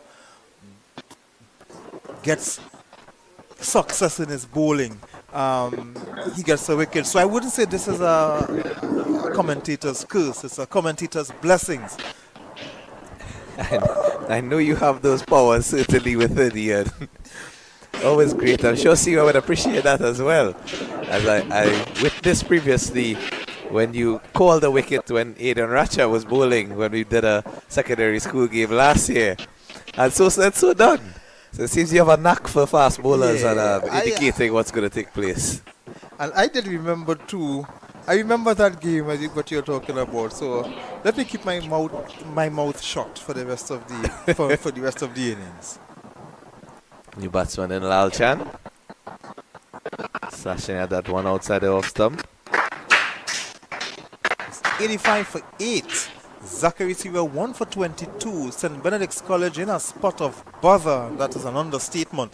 That wicket after that partnership going good, and just like that it brought another wicket. So St. Benedict's, when it looked like they could have stretched about all 120, 130, now they're in danger of not making 100 again.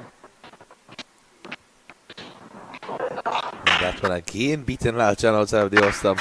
I think he tried to just dab that one down to the third man area there. I think, as you can see, Siwa maintaining that line. 3 out of the 4 deliveries in this over, he has bowled in that same line and length and beaten the batsman outside the left hand.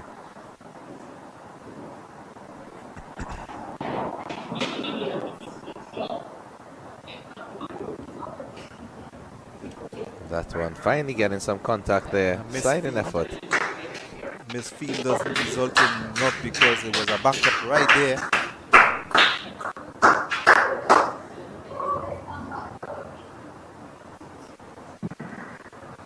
Captain back on strike now. Seems to be on a lone mission here.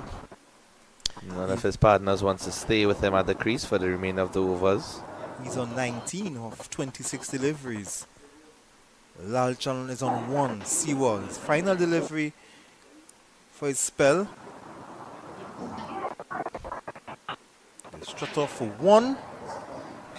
That's the end of Zachary Sewell's spell. 1 for 24 as St. Benedict's College, after 17 overs, 87 for 8 with 3 overs to go. And will you be brave enough to put your projected score? At this point, Ian, if they can reach to that 102, I would be very happy for St. Benedict's College, because, as I said previously, that landmark of just getting over 100 runs, runs on the board, is always runs to defend. Of course, and as you mentioned, runs on the board, that's the runs on the board that St. Benedict's have. So it's up to now Fatima to get those runs. And what we saw last week against Presentation Chaguanas, they have the ability to defend. So this is Joshua Davis back into the attack, but this time not from the end he initially wanted to bowl. He's back on the southern end. I'm trying to really figure out what was the reason the umpire refused allowing him to bowl on that end, but we'll get to that after. He's driving in the air, and it was safe in the end with 3 fielders converging. They will get 1, and in fact they got 2. So John pushing Lalchan for the second run, and it's 89 for 8, so just 11 runs away from that 3-figure mark, and they would love to get to that. Give the bowlers something to bowl at.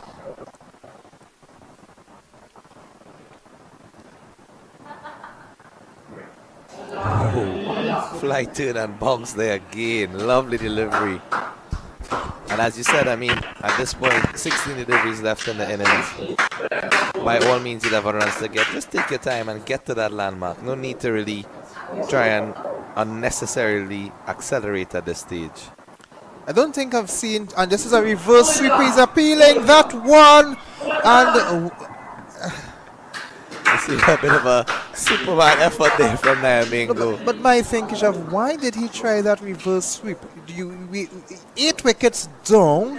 You don't want to take unnecessary risks. The ball is full. Just come forward on the front foot and play it back. Why would you want to play a reverse sweep to a ball that wasn't a bad ball, Kisha?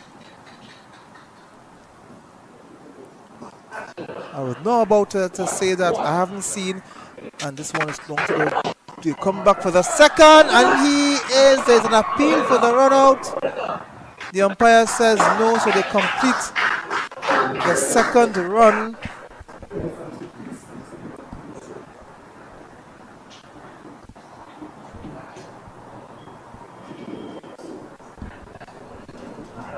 So it was a bit risky there.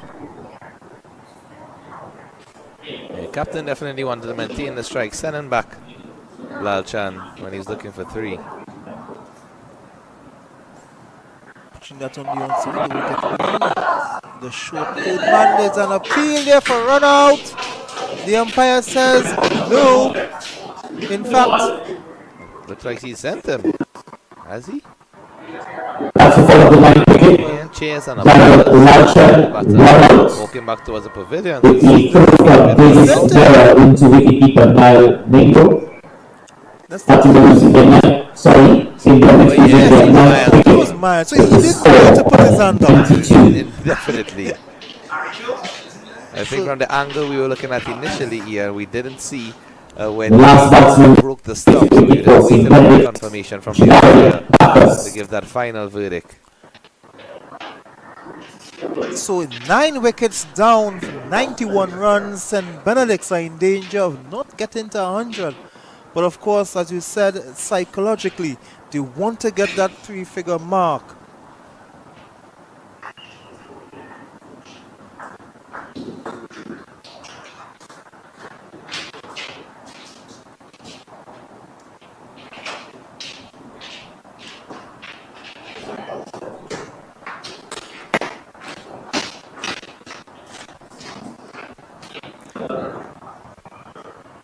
Joshua Davis, while not taking a wicket, in this instance, his bowling just produces a wicket. Oh, and a peach of a delivery first up there to back us. And really just goes to show how excellent the spell has been from Joshua Davis there.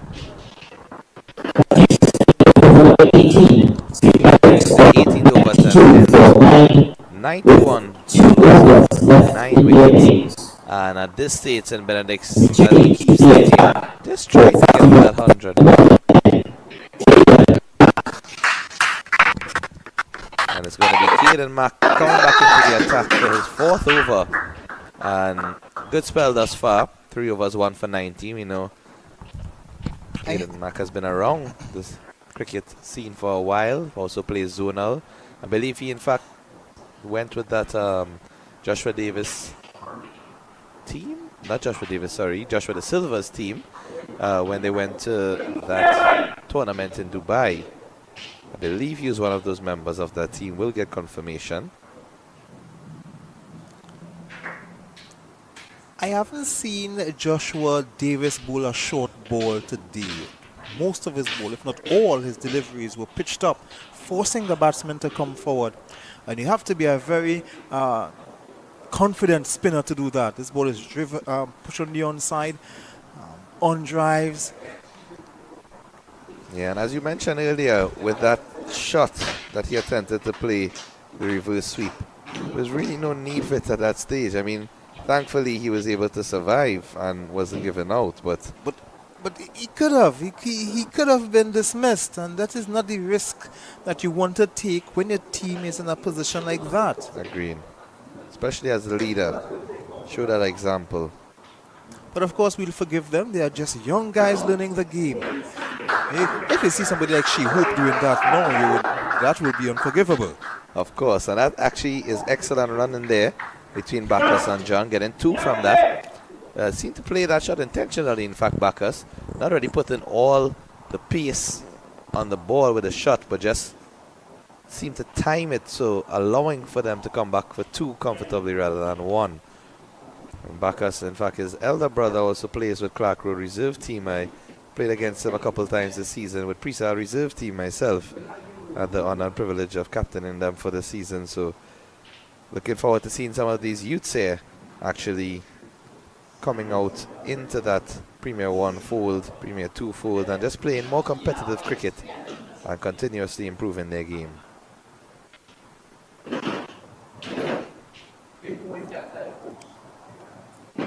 This delivery just staying a bit low, Victor dropping just in front of the wicket keeper, so we haven't seen the changing of the wicket keepers that we would have anticipated. There was no need for Niall Mingo to round his arm a bit, so he would have been staying behind the stumps for the entirety of the innings. This one is pitched up in the air and just landing safe. They will get one. They come back for the second. The ball will go close to the boundary. And 3 fielders just confusing each other. So they complete 3 runs. So it's 97 for 9. Just 3 runs away from that landmark of 100.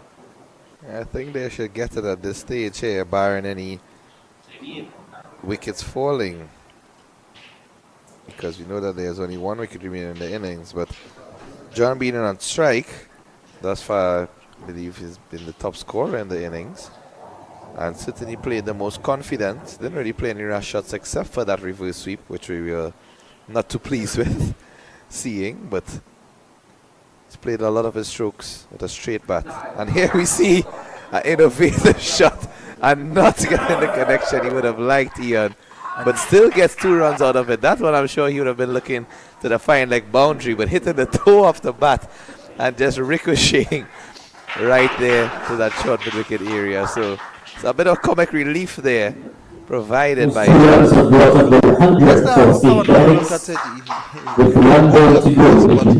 toppled over, and then we saw the misfield as well, so they were able to come back for 2. Let's go back to the live shot here. But in the air, the ball hits the pad, loud appeal. The fielder was in the air, appealing for that one. The umpire says not out. And didn't seem to signal a leg by, so. But I've got some baton to that, in fact. And that brings up the 100, Ian. The fated century for St. Benedict's College as a team. Score 100 for a loss of 9 wickets at the end of 19 overs. And who else to bowl the last over? The skipper and the leading wicket taker for Fatima in this game thus far, Joshua Davis. 3 overs, 3 wickets, 8 runs. Superb figures from the young man from Queen's Park. And of course, you mentioned before he's come from a cricketing family. I understand his grandfather is none other than Brian Davis. And Brian Davis, one of the great cricket brains, always sought after by the sports journalists to get his views on cricket matters, whether it's Trinidad and Tobago, West Indies. And of course, we will be proud of his grandson. And there's a lot of appeal for this run out, and he's given. Oh, he's given him.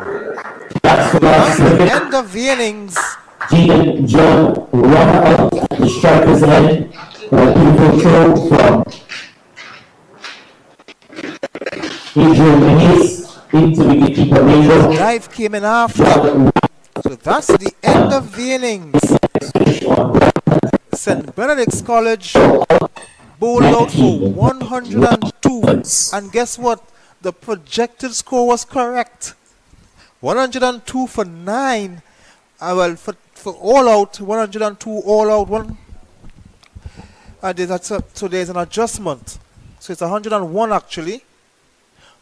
So it's 101 all out. And you would think that this could still be a competitive score, because we have seen what St. Benedict's can do They've defeated Presentation College Chaguanas last week. And of course, they would fancy themselves getting these wickets, restricting Fatima, and even pulling off a victory to go into the final next week. But what are your thoughts on this innings? Well, definitely. I mean, Fatima in the ascendancy here, having bowled out the team before the 20 overs, is always a psychological advantage. And having gotten to that 100 mark, I think St. Benedict's would at least be pleased with their attempt after the downward slide they had in the middle of their innings. So it's really and truly all to play for here, a spot in the finals. And the first of two semi-finals in this Power Gen Secondary Schools Cricket League's T20 Championship here. And we note that the winner of this game will play the winner of the semi-finals tomorrow, which also starts at 6 p.m. at the National Cricket Centre in Couva, as well as being streamed on Cricket 360 and 360 TV. That match will be between Presentation College San Fernando and Vishnu Boys Hindu College. So back to this game here. St. Benedict's College all out for the score of 101. And Fatima would require 102 for victory when they come out to chase just above 5 runs and over. And essentially, I think they would be looking to wrap up this victory, hopefully in a tidy fashion, not losing too many wickets. But St. Benedict's may have other plans, as they wanted to bat first, put runs on the board, and certainly have the confidence to defend any total. Yes, of course, especially if St. Benedict's bowlers, especially the spinners, can do what they need to do on this track. So we'll have those questions answered when we come back. We'll take a short break. The players would get a short break as well. So we'll come back for the chase in a short while.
So welcome back here at the secondary school semi-final number 1.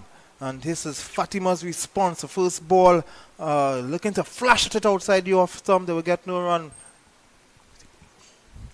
And Kishav, 103 is a target because Fatima not have restricted St. Benedict's for 102. They were bowled out for 102 and not 101 that we left you with. So it's 102. So Fatima is going at 103.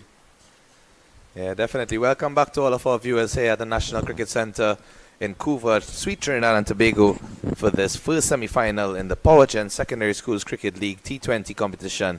And we note that in the first innings, Fatima bowling out St. Benedict's in 19.1 overs for the score of 102 and therefore requiring 103 for victory and now starting their run chase.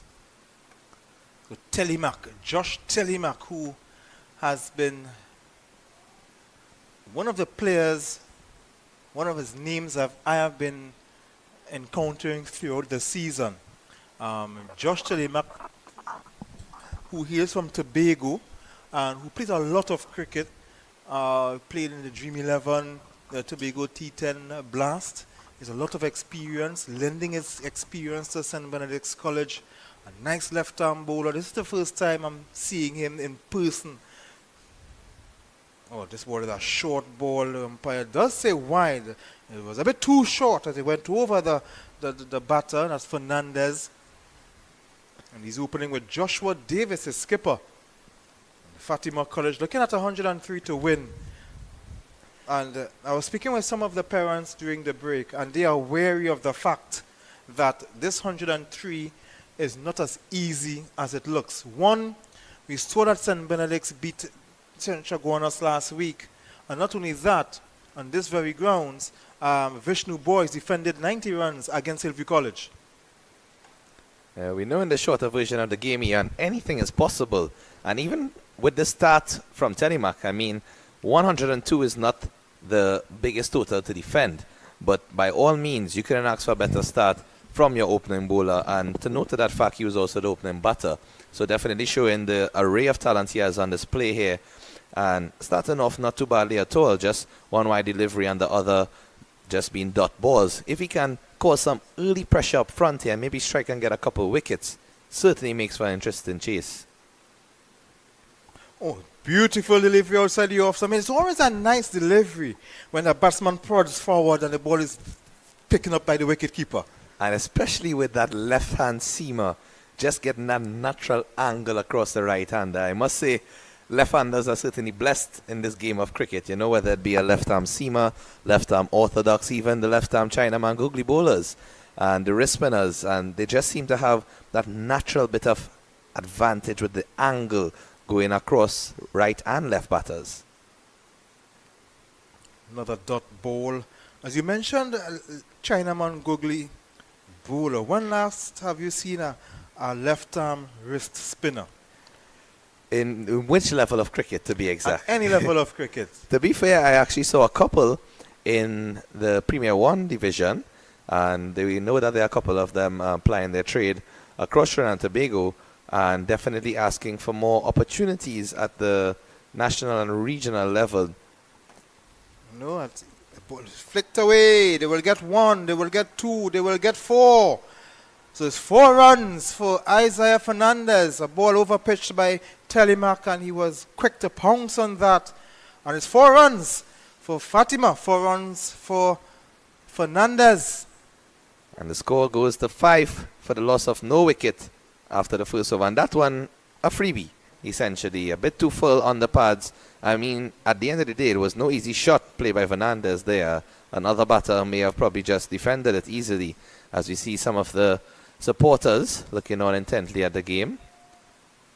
You see some family, friends, teammates, parents, teachers, all sorts, and even just persons who come to look at the cricket. I mean, if you're driving by Vancouver and you see the stadium lights on, it's never difficult to pass through. Something has to be happening. Correct. Just as we mentioned Guacara Park in the first half and spoke about all of the matches that were played there. I recall vividly as a child attending matches where you would be sitting on the grass and next to the players' pavilion. So that sort of intimacy was always there, and you feel connected. And I remember as a youngster watching guys like Shivnarayan Chandapur, Ramnaresh Sarwan, and any of the other visiting teams, you know, with all of these West Indies legends coming to play and be within touching distance from you. And this cricket centre with the stadium and the pavilion all encompassing certainly encourages that.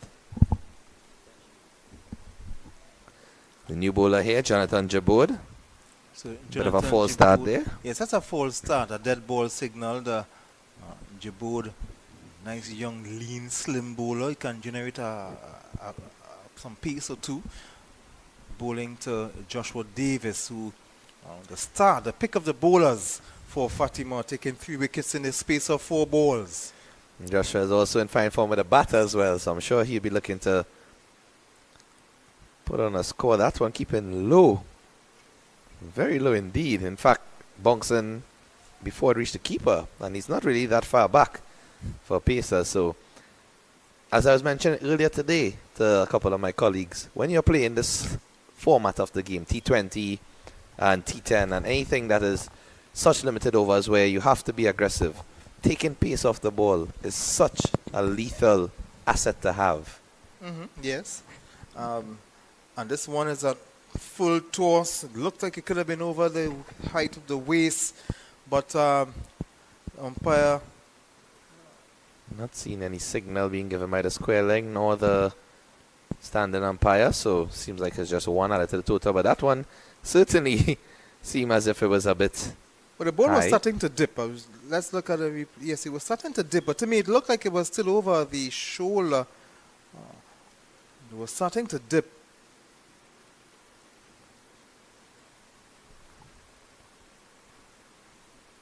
There's a very fine line in terms of when the ball reaches the batter, and your eyesight as a square leg has to be good to know whether it's just above the waist or just below. Especially in the night. Well, that's some smart cricket there from Fernandez. Actually, it's one of the main components of his game, having seen him play over the last couple of years in both school cricket as well as zonal and even in the FETMAT circuit. And note that Isaiah and Joshua Davis, as well as Zachary Siwa, Kai Ramdu, they all take part in the Brian Davis Cricket Festival that takes place in the Queen's Park Oval every year. Playing that with soft hands for 1. Well played in the end.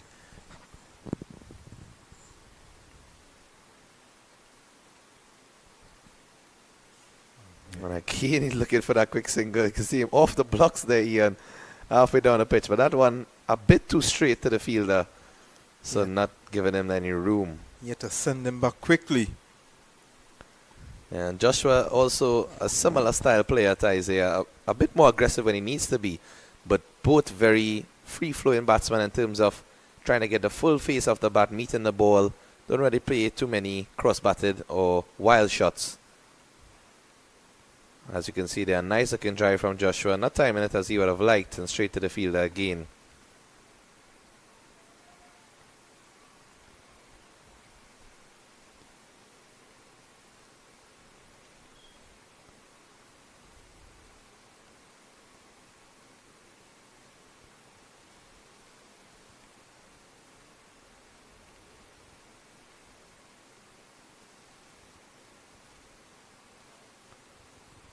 Again, a nice looking drive, but good effort there from the bowler, Jaboud.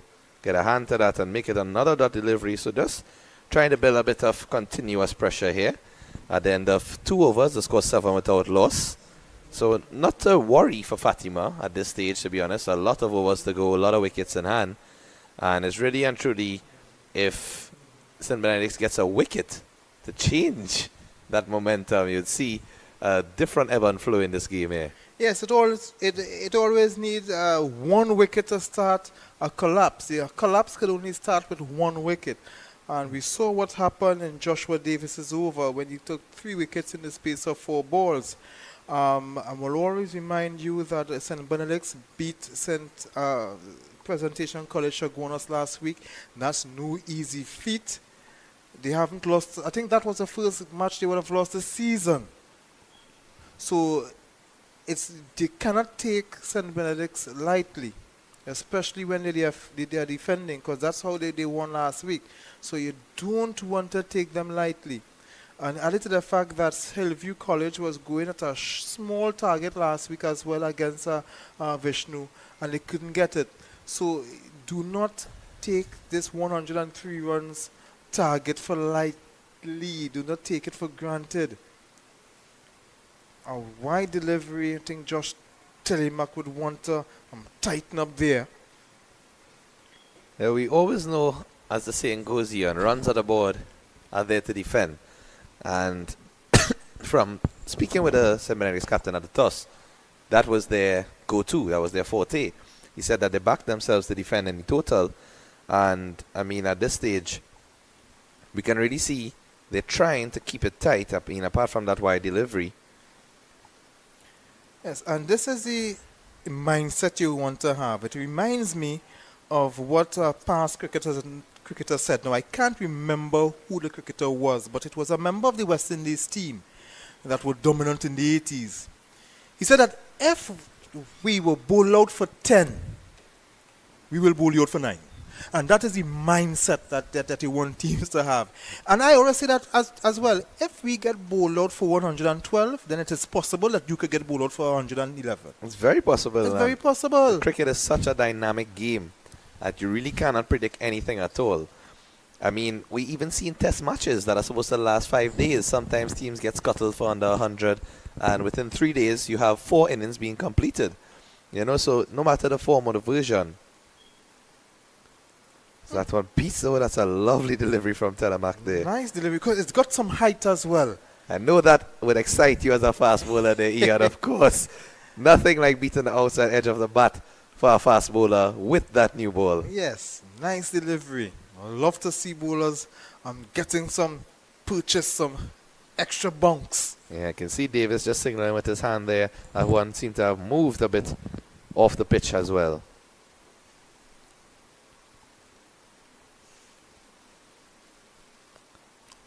And that one, he's trying to play an aggressive shot to the leg side, and the ball in fact going nowhere.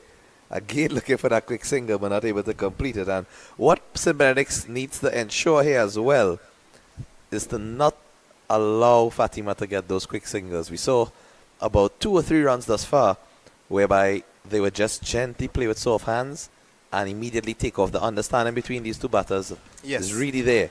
So they know how to run without even calling and signaling, and that's a dangerous thing for any team. Because apart from scoring the boundaries with a total of requiring just 5 runs and over, singles can win you the game if you get them consistently. Yes. And also pressure the fielding team.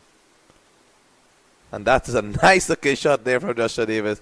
Another short ball banged in from Telemark and just helping it over the offside. Obviously, the fielder coming around from, I wouldn't say deep cover, more 3/4 to the boundary. And just picking that one up. So Davis getting 2 runs added to his total.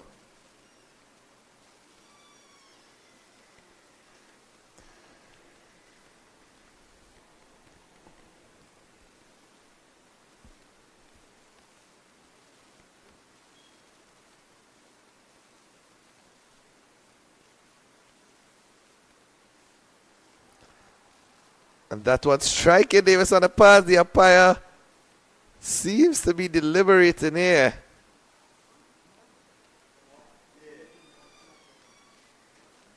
I must say the bowler and the fielders look very, very confident with that shout, but the umpire unmoved on that occasion.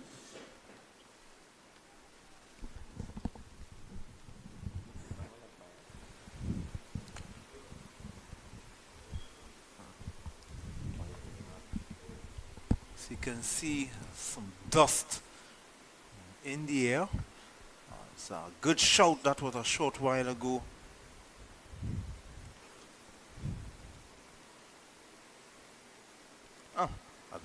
And he's edging, he's gone! Oh, and that's a wild shot there played by Joshua Davis.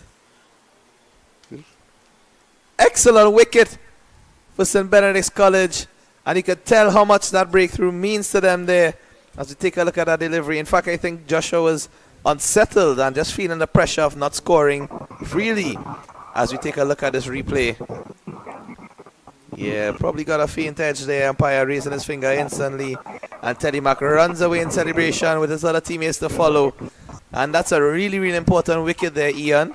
For St. Benedict's College, getting the skipper Joshua Davis for just 3 runs.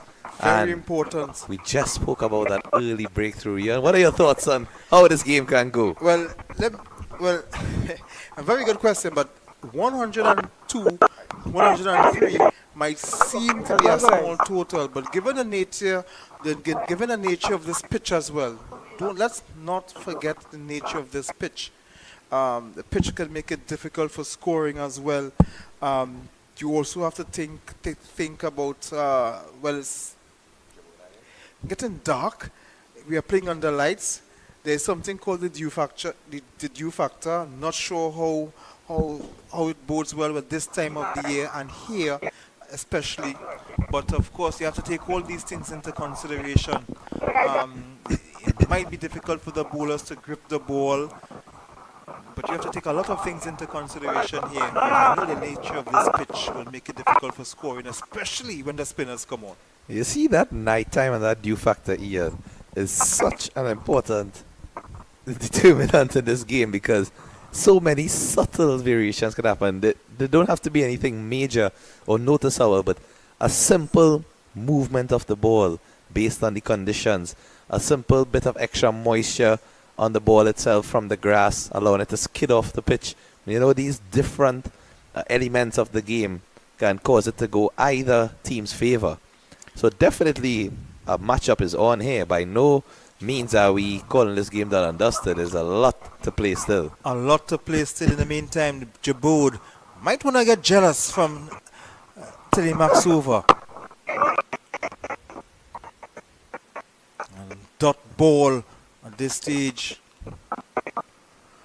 And what that wicket does here, again, new batter to the crease, might probably just have a bit of nerves in terms of seeing his captain being dismissed, and not just dismissed, but he wasn't allowed to play shots freely. I mean, kudos to Teddy Mack and Jabo thus far. They have been bowling a very nice line, Apart from the couple of wides, they've certainly maintained that consistency. It's a new batsman, Anderson Mahes, and it's an appeal, and he's gone! He's given him a just as you said. Jabor was about to get jealous for not getting a wicket. He strikes in the next over, and look at the celebrations. Well, I really need to keep my mouth shut there because I'm calling wickets and they are coming. Let's look at the replay. Edging a faint edge, and just like that, it's 11 for 2, and Fatima are in a spot of bother. So the new batsman, Anderson Mahes, he sees Fernandez left him. And the opening pair has gone, just like that, Ian, in the space of 3 deliveries. Because the last delivery from Telemax over is when Joshua Davis departed caught behind. First delivery of this over, dot ball. Second delivery, wicket. And look at that pressure, Ian. 3 deliveries, 2 wickets, opening pair gone. In fact, not just the opening pair. From chatting with Joshua Davis prior to the game, the top scorers for Fatima College in this T20 tournament thus far are Isaiah Fernandez, 123 runs, Joshua Davis, 129 runs. Your 2 top batters have just been dismissed almost back to back. But the good thing about Fatima is that coming into the wicket now at number 4 is the top scorer in the 50-over tournament, and that's Zachary Siwa. So, and he has been in a rich vein of form this season. Earlier you mentioned his back-to-back 50s for Queen's Park 2. So of course he's going to, everything is going to revolve around this man in your screen right here, Zachary Siwa, who scored the most runs in the 50-over tournament, not just for Fatima, but in the entire tournament. He was chased by Riyad Mohammed coming into the last game, but he prevailed. So, of course, Zachary Siwa has to take this team over the line. Of course. He cannot leave it for anybody else. And bear in mind that not only this season him being the top scorer, but last season, you know that Kaleem Mohammed top scored for Perez. Riyad was second, but Zachary was third. And he has been consistently scoring runs for his school and his zone and his club and country when given the chance to represent. Yeah, so Zachary Siwa, wide delivery. I'm sure that Djibouti, that ball could have just slipped out on his. Not that he's afraid to bowl to Siwa, but I think that ball could have just slipped out his. Maybe he was trying something. You know, sometimes there are different, as I mentioned earlier, different techniques of bowling that slower ball. Some bowlers, like me, I simply round my arm slower. I try not to. Some bowlers would try to bowl you off cutter. I am not trying that. Some bowlers, sometimes I might spread apart my index finger, my middle finger, so that when the ball, this ball is driving, Yon drives, he will get one. The ball is played down to long on. So when I spread my index finger and I separate my index finger from my middle finger, it allows me to bowl, to round my arm at the same speed, but the ball will come out slower. That is more deceptive. But sometimes when you're doing that, the ball kind of slips out, so you don't get to pitch the ball where you want to. So I go the safe way. I round my arm a bit slower, hoping that the batsman doesn't pick it up. Because that's what could happen. The batsman can pick it up. A nice quick single there from Mahias. Seems to be a very speedy player, similar to how he was bowling with a very fluent run-up and keeping those deliveries in the right area. He had an excellent spell. In fact, didn't pick up a host of wickets, just got one, I believe, but very, very economical, in fact. And I think, again, St. Benedict just needs to apply that pressure there and ensure that they don't give away too many easy singles. Siwa, as we know, Ian, he's the sort of player that he likes to play himself in. He doesn't really go guns blazing from ball one. But once you put a ball up in his arc, by all means, he's going for it. Yes, he's a player who, as we mentioned, he would take his time before he gets in. But when he gets in, it's a problem because he will hit those sixes with ease. Very much so. I mean, he clears the boundaries, and big boundaries at that, with quite some ease for still being a youngster. And you can see, even with that shot there, it showed a lot of intelligence. He just opened the face of the bat. Mm-hmm. Simply caressed the ball into the offside and played it just to the left of the fielder, allowing him to take that single with quite some ease. Didn't even seem to hustle for the run. You know, and it's just intelligent batting to use your wrists. And that's a nice looking slower ball. We see an animated appeal, and it's a wide, in fact. Maybe he appealed to trying to get the umpire to forget about that wide, but he didn't. And let's go back to these slower balls. Now, we talked about the off cutter. We talked about splitting the index finger and the middle finger and the simply rounding the arm a bit slower. But one of the hardest deliveries, I think, the hardest slower balls to bowl is that back of the arm. I wouldn't even attempt that. Most definitely. And there's a loud appeal. The ball is hitting the pan, and the umpire says not out.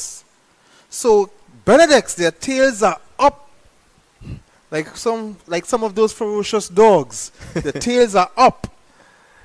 Yeah, they're certainly looking on the ascendancy here, St. Benedict's. I'm certain that they would be wanting that wicket of Siwa so badly.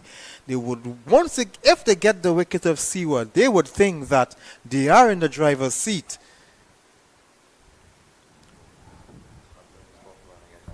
But in the meantime, it's Fatima at the end of the fourth over, I beg your pardon, of 15 for 2. We lost the openers, Fernandez and Davis.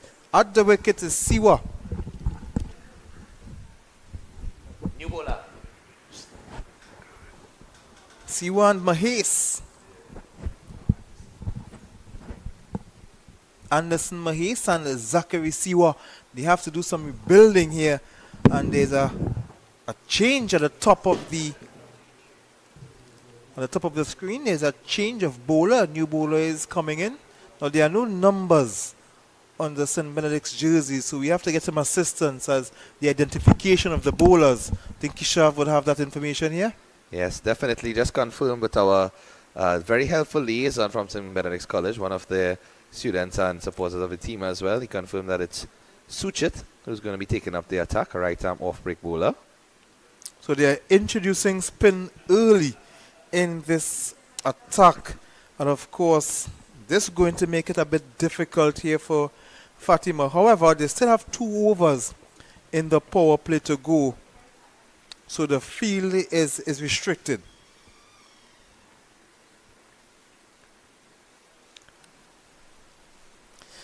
Fatima College, they are going at 103. So they need just 88 from 96 balls. Still in the driver's seat. But Benedict have a lot to see in this one. The ball is good delivery, just playing that on the offside. On dot ball, which is very important. Dot balls are valuable like a diamond in this match, in this innings especially. So Suchit with the eyewear on his face, he's bowling some off spin to see where he's driving on the onside, offside.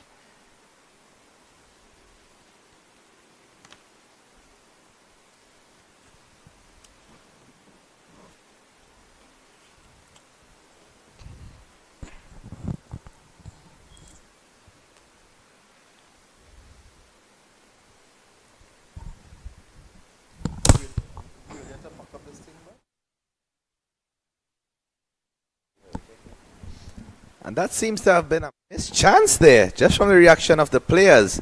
I think that one was cut from Siwa straight into the hands of the fielder. And looks like it might have been a drop catch there. And that is a big miss, especially off the bat of Zachary Siwa. Yeah, that one certainly a cardinal sin there. Imagine you are playing cricket now and you drop a catch off the bat of Virat Kohli. You don't want to do that. There are certain things that are unforgivable. Very much so. He's chasing after a wide delivery that the umpire does not signal. So it was a wide outside the off stump, but not a wide.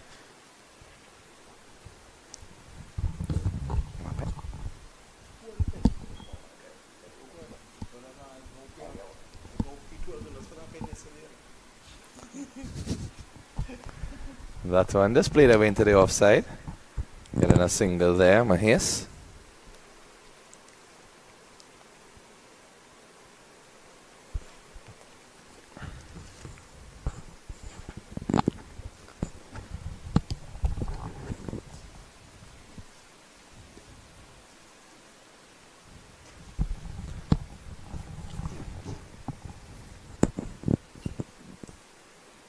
One thing for sure, Ian, is that St. Benedict's are not going out without a fight here. Pushing that on the onside, the on drive. So for one, gets to one for that effort.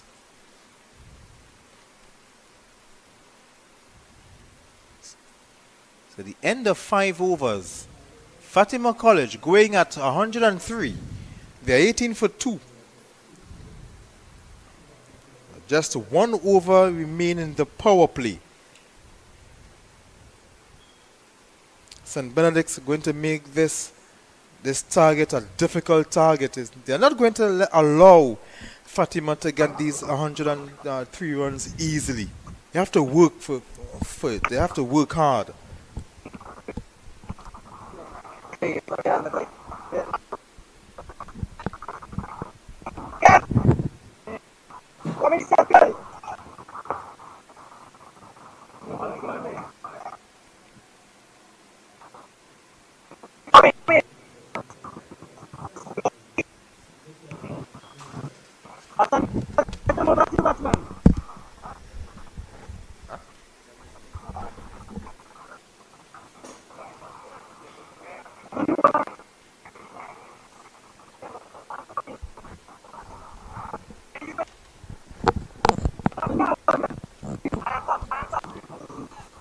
it's going to be Mikel Mentor taking up the attack from the media center end, right-hand fast bowler.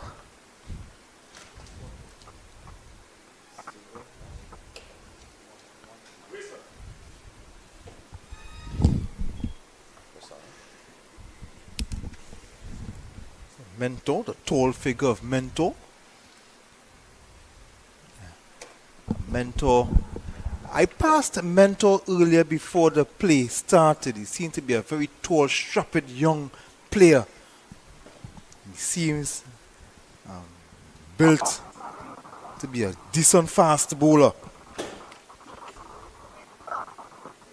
So I'm sure that he will cause some issues, cause some problems. He's bowling to Zach Siwa. Ball PC delivery. Siwa pushes on the offside. They will not get any runs in that occasion.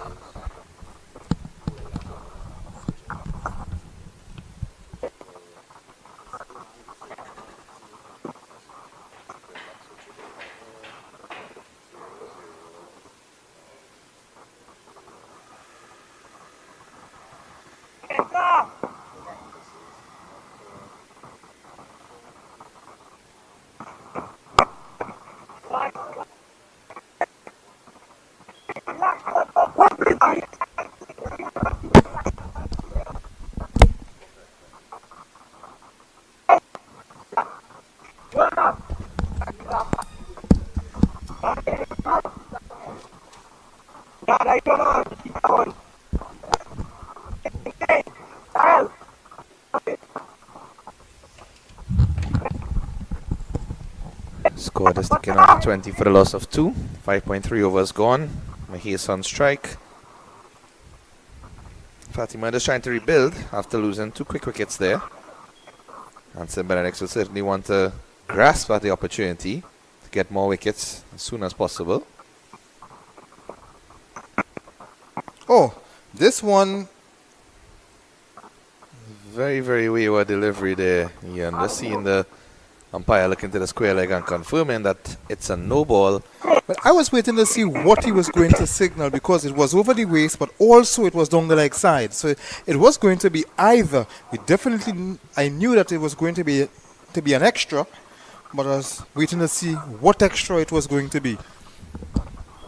Yeah, definitely. I think in accordance with the MCC rules of cricket, that one was off the pitch entirely. So it's not that it pitched on the pitch and went off. And also given the height factor as well, I think the ball reached to the keeper while still being waist height. So in the end, that was there was signal a no ball. Correct. So it was signal for a ball over the level of the waist. Good ball, but the ball's practically rolled through the wicket keeper, and went for 4. So it's 4 byes.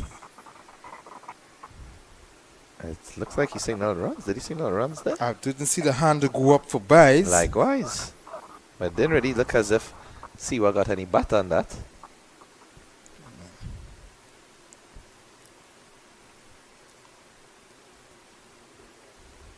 But one thing we are sure about, it went for 4.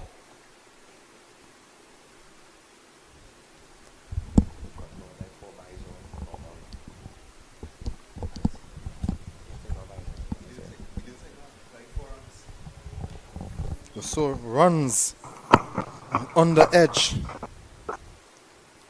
Ball is played straight back down to a long off.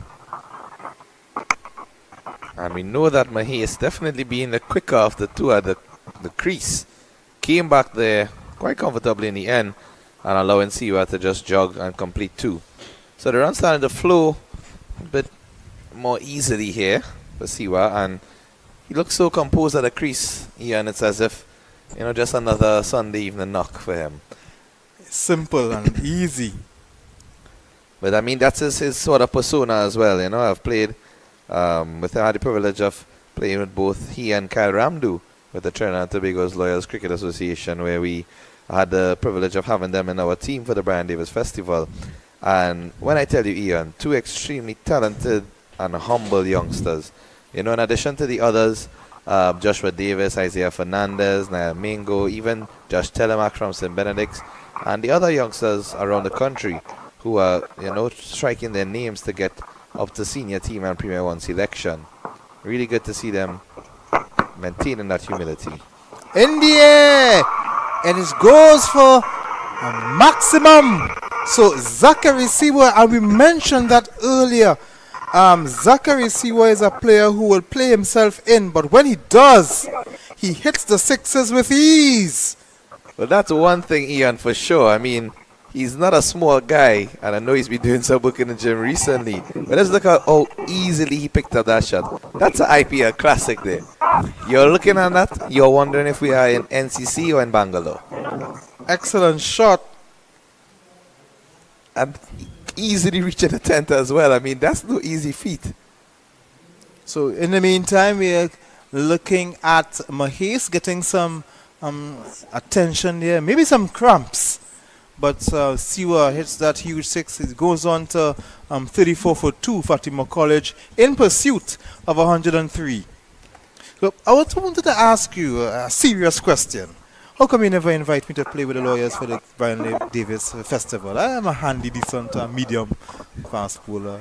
I'm sure I could take a wicket or two. No, by all means, you would definitely be a great asset to have. The only issue with the Brian Davis Festival is that there are certain restrictions on who are allowed to play. So the rules are that you have to be an Oval member, first of all, and at least 7 members from your squad must be Oval members. So they allow room for 4 non-members who are invited to play. I can be a non-member. Out of the non-members, you have to use one of the Queen's Park Colts. The Colts are the under-19 players. So technically, only 3 spots open for non-members. Granted, as you can understand, not all of the members of the Trinidad and Tobago Lawyers Cricket Association are members of the Queen's Park Oval. Majority of us are, but there are a couple persons who are not. So the other 3 spots are going to the lawyers. Correct. So in other words, I cannot play. Well, by all means, we would definitely want to include you going forward. I mean, we know your expertise as a bowling coach with Glenora Sports Club. And in fact, the owner and manager of Glenora Sports Club has featured with us in a few games, Mr. Nigel Dio Patrick. Of course. The one and only. I'll have to have a word with Mr. Patrick. Well, there was a rumor that Mr. Patrick was selected based on his dancing abilities rather than the actual cricket itself. I mean, we witnessed him in the North Zone T20 last year, putting down some moves that even persons, of our age were I amazed. remember those matches. And we were wondering if he would have put on a show for us as well. And I must say, he came and he delivered. With his leg spin. Yes. Well, we like to refer to it as mystery spin, because sometimes I don't think even he knows what's coming out the back of that hand. There's a delivery he called the Chopra. Yes. That's the delivery style. And in fact, we played a game against Fatima. Just a bit of a fun fact here as we see Andy Mahesh. Yes, Andy Mahesh. He's getting some attention. Yes, AJ having some Mahesh. issues. It looks like it could be some cramps. Yes. Because he wasn't hit with any awkward delivery. Yeah, definitely. And just hobbling around a bit there. So hopefully he should be able to continue. But just to share a bit of fun facts there, Ian. So we played against Fatima, in fact, in the tournament. Because Fatima has a team. St. Mary's Old Boys have a team. North Doctors has a team. And also another couple of quote-unquote fat match teams around the circuit, And in that game against Fatima, there was a prize batsman, Justin Thompson, who we had to get a wicket off. And Dio was instrumental. He actually came that game just to bowl his spell, get the wicket of Thompson with the chupra, did the dance, escorted him off the field, and job was complete. The good old Dio. Dio. Patrick. A really nice guy.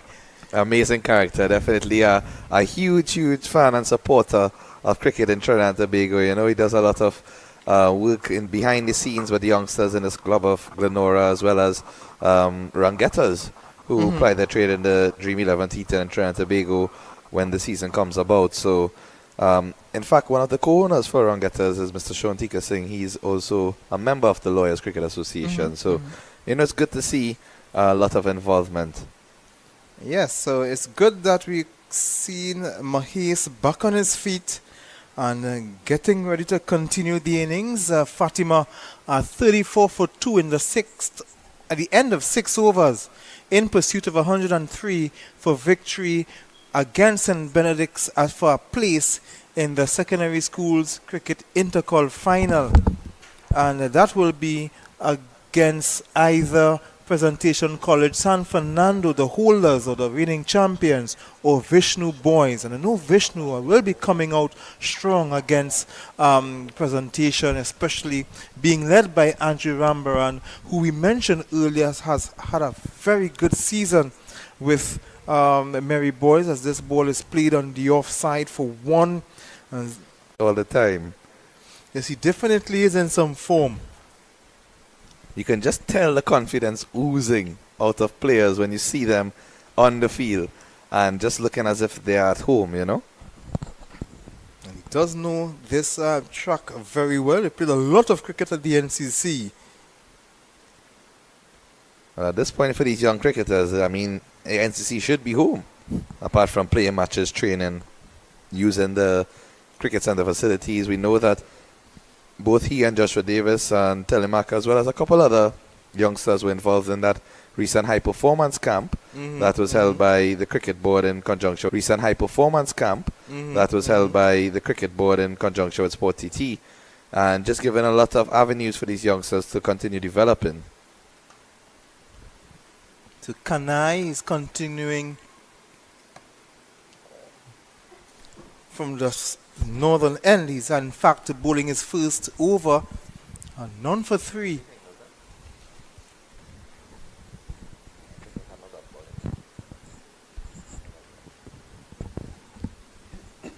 I know he had a good season last year, but he narrowly missed out on the under-19 team that took part in the CWI Rising Stars tournament. I too was surprised that he was missed out. That he had missed out in that tournament, because he really had a very good season last year and he backed it up with another good season this year. Yeah, most definitely. I think a lot of persons were surprised at him not being included in that setup. In fact, I think he was selected as a reserve. So at least he made it to the cut, but not to the final cut in terms of the playing squad or traveling squad. But, you know, it really is just to encourage him to keep his head up and to continue performing, because that's all you can do. I mean, if you look at the squad, realistically, it was a very, very tough squad to get into. Everyone in that squad performed. It was a very good squad. Even players like Nikhil Jalim didn't get picked either. Correct. Even Khalil Mohammed, who top scored. Khalil Mohammed didn't get picked either. And the loud appeal by the umpire says, no, of course, that's the man they really want, Zachary Siwa, who is on 19 already from 15 deliveries. And that's the end of the first over, bowled by Kanai, at the end of 7 overs. Fatima College going at 103. They are 39 for 2 after 7 overs. Yeah, power play completed, 7 overs. You can see the field relax a little bit and just allowing the batters to get those easy singles. Previously, we saw that they were just playing with soft hands and getting the singles in the 30-yard circle. Now, they're allowed to work around the ball more freely and definitely expand the range of their shots. So at this stage, requiring 64 runs in 78 balls, the current run rate 5.57, required run rate 4.92. So in the ascendancy in terms of their runs scored at this stage, and they would just want to continue in that vein, as it looks like it's going to be Mentor continuing from the media center end. We see some of the school's kids still out here in their school uniform. Is it past their bedtime? I would think not, just because we're out here for the lovely sport of cricket. I'm trying to remember when I was out this hour on a school night. In fact, I believe that's the principal of St. Benedict's College, Mr. Kwan Kep. That one just flicked away there onto the leg side. See, we're sending them back after 1. 1 to take a strike. And thanks to our cameraman there, Mr. Gordon Pierre, for that shot. And Gordon has been coming in and telling me, reminding me, take the shot. He's giving me shots. Give this shot. Take the shot. He he's doubling up as a assistant director as well. Of course. Well, I mean, you know, with all of us, Ian, we play multiple roles, and it's all for the love and the passion of the game, you know?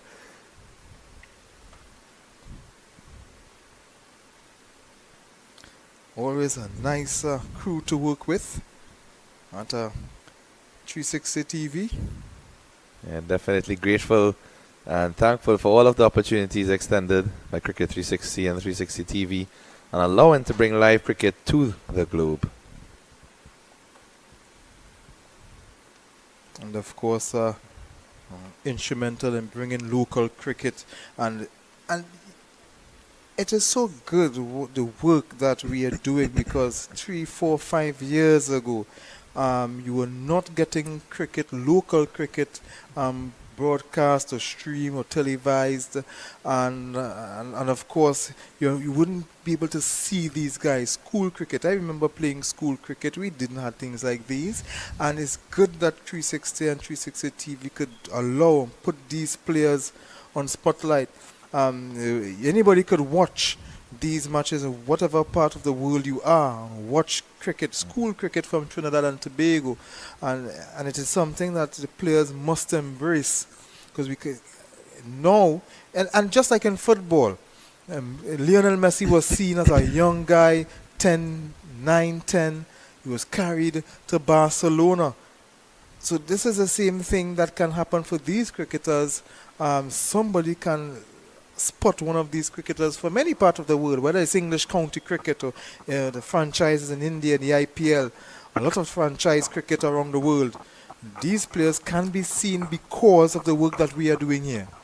Most definitely, Ian, and I mean it's human service, because essentially I know definitely a lot of these players, they use this footage and the streams and go back and look at it, and they use it for multiple purposes. One, for their own personal training and development, to see what they might have done wrong, where they might have done right, and learn what to continue doing and what to avoid.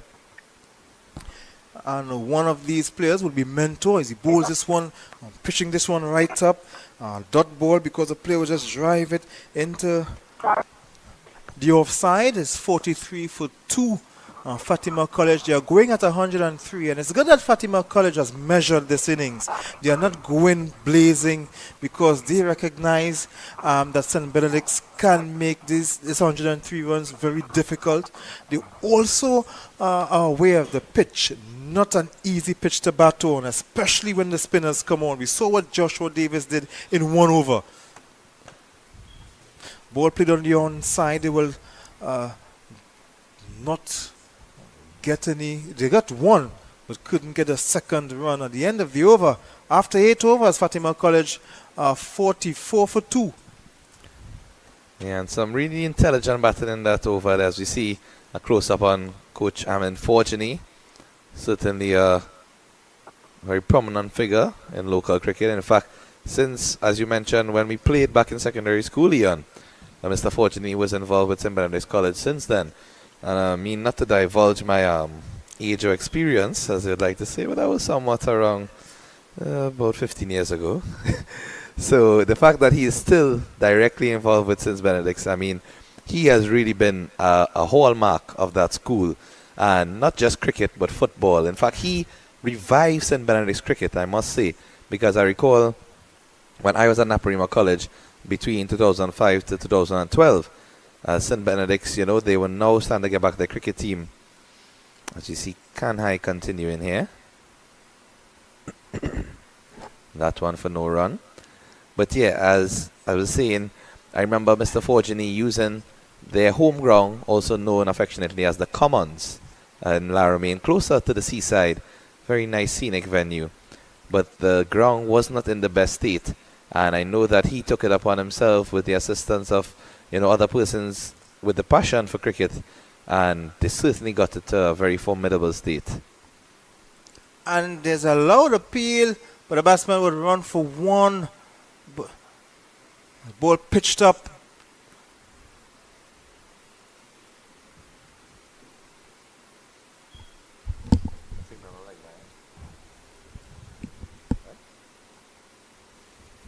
Siwa comes in to strike.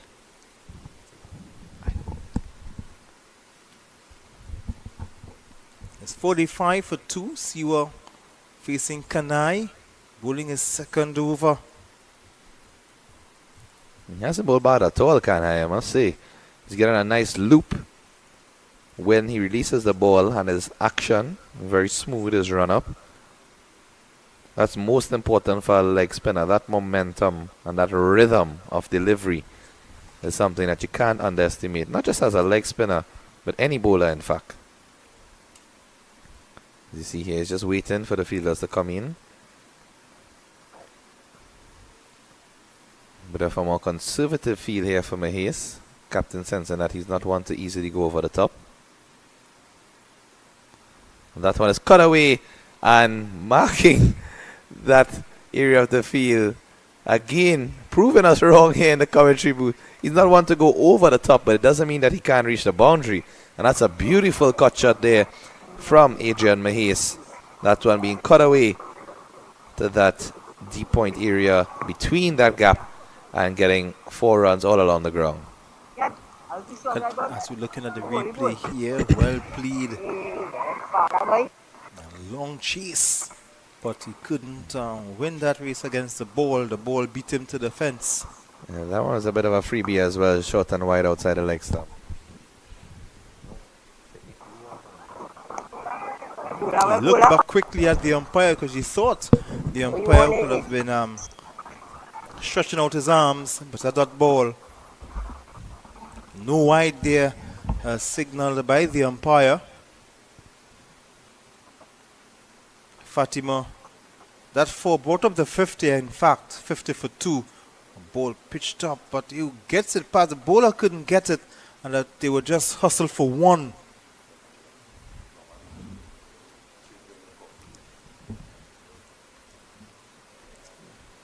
They hustled for 1. At the end of the over, Fatima College going at 103. 51 for 2 at the end of 9 overs. So they are on course. They are not rushing the run rate. They are taking their time. It's a measured innings from this team.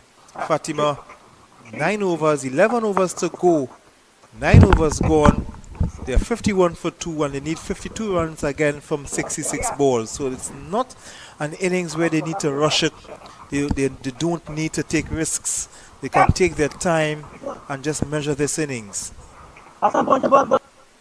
It's a new bowler. It looks like there's a change of Yeah, it's going to be bowling. Suchit coming back into the attack. Ball 1 over from the other end. Yes, from the other end. And was replaced by Kanai, the leg spinner, and now is taking up the attack from the media center. And let's see if he'll have the same luck as Joshua Davis.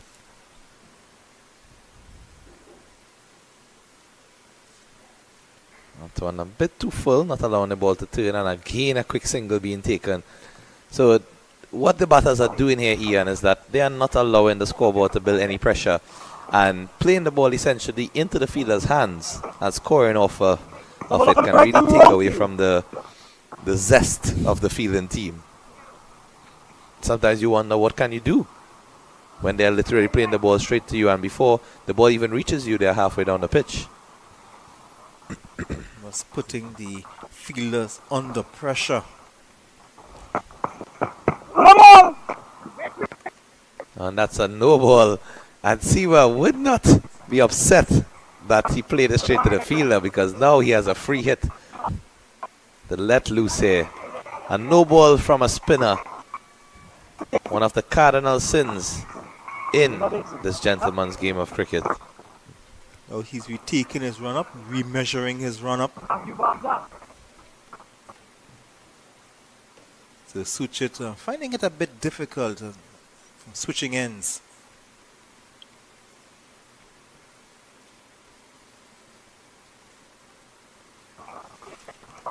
And that one not getting all of it there. Just a single down to the field at a very wide long off, I must say.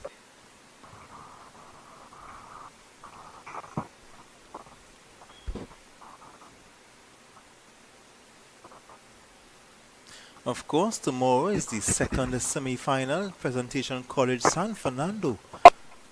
Exciting team that ball just missed. Zachary.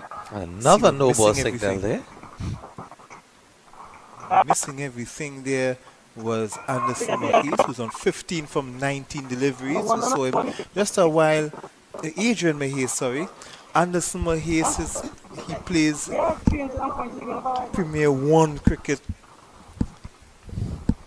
I think with Clark Road either with Clark Road or Yeah, I believe Power it's Clark Gel, Road as well. One of those clubs, indeed. Yeah, so Left arm always orthodox get him player. mixed up with Anderson and Adrian Of Mahis. course. And that one, the free hit. Dot See, delivery in the it end. happens when you cover a lot of cricket. I come across Anderson Mahis' name a few times. Now it's Adrian Mahis. You come across about a few Jagisars and John Ross Jagisar. And, it's a lot of cricket. A lot of cricketers. Siblings play cricket with different teams. And that's a wide ball that ran away from the keeper, ran away from everyone. So it's 5 wides, 1 for the wide and the 4. So Fatima being helped by St. Benedict's College. Really, really can't be bowling there as an off spinner. And not to be too hard on a young man. I mean, I know they're trying their best and they're definitely wanting to give their all in this game. But there will certainly be a learning experience for him. That's much better there from Suchit. He certainly can bowl. We saw that in his first over. He was very tight. Even in this over. In fact, the balls that were bowled as free hits were all very good deliveries. And in between those deliveries when the extras took place. So unfortunately that spoiled what would have been a very tight over otherwise. That one again, a nice delivery, giving it that bit of extra air and allowing the ball to turn. Keeping it very low as well from Mahis. Well watched by him.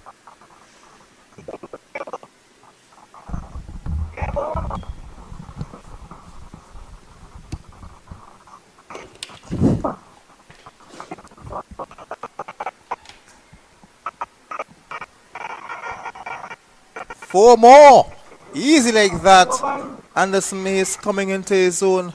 Had to weather the storm. He was earlier lying on the floor with some issues with the cramps. But it's good to see that he's okay and well okay with that brilliant 4. He moves on to 19. And Fatima 53.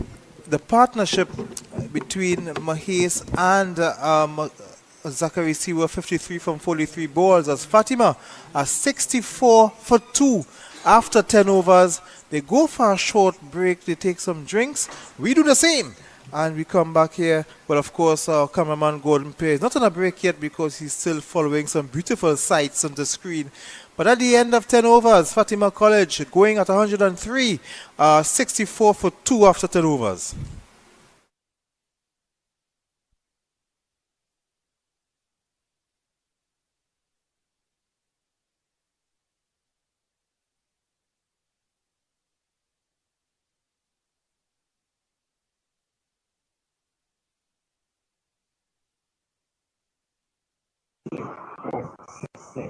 For victory with 8 wickets behind.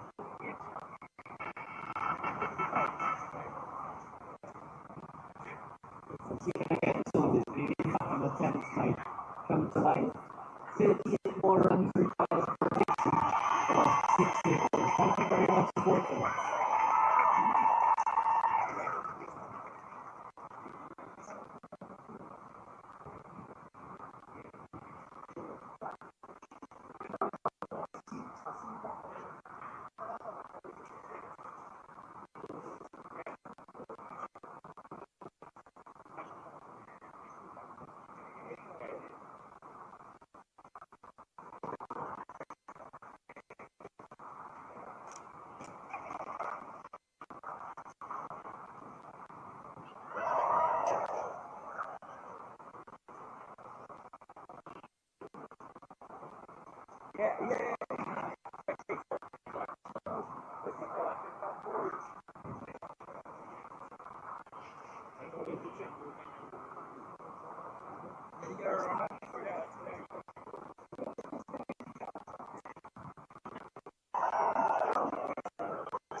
Hi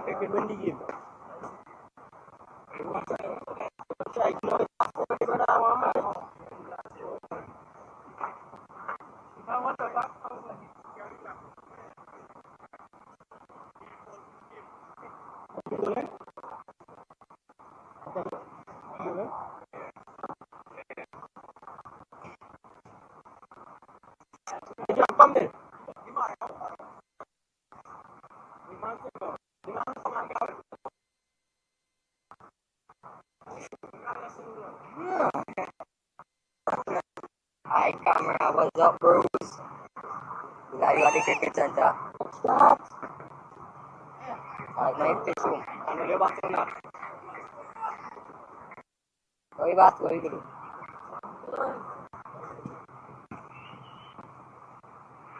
Yeah, yeah.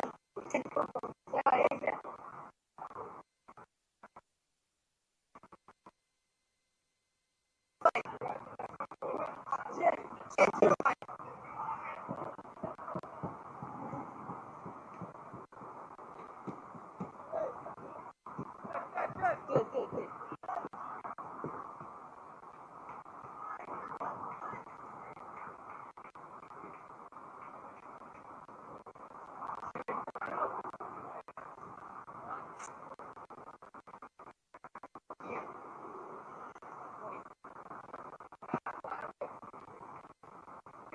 yeah.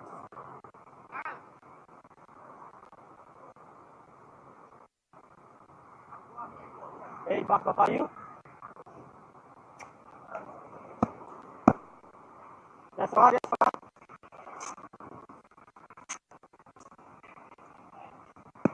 Put your shit!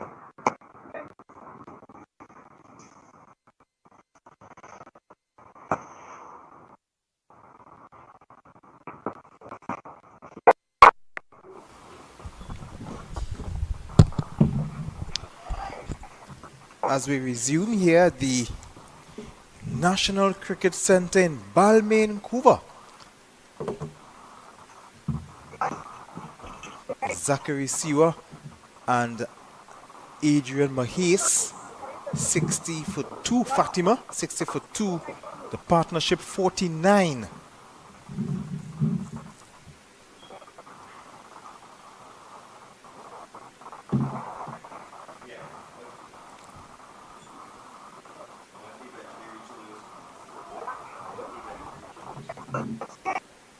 So Telemark coming in for his third over. 1 for 9.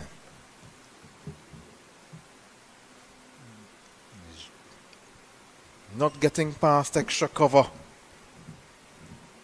Adrian Mahis, who's on 14.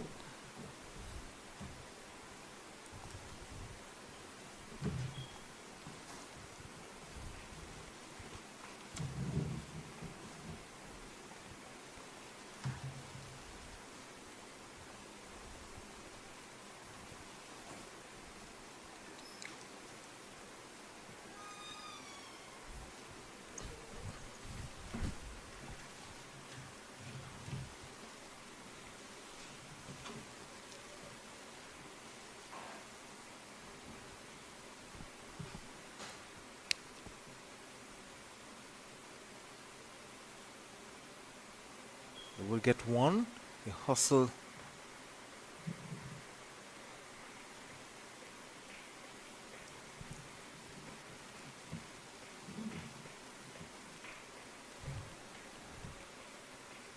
So Anderson Mahis will be on strike.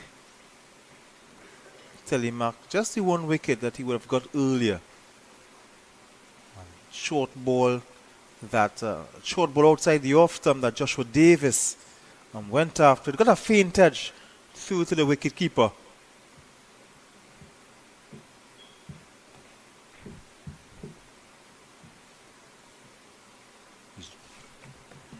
Getting one, looking for thinking about the second, but the fielder, the boundary not at point. The point boundary doesn't allow him to get the second run.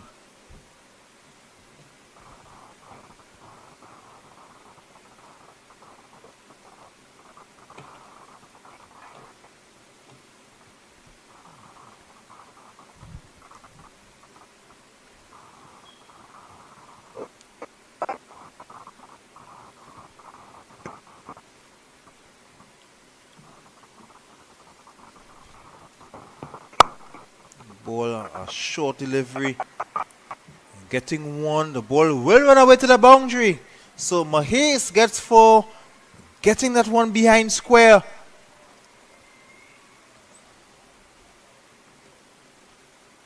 So Fatima getting closer to the target of 103.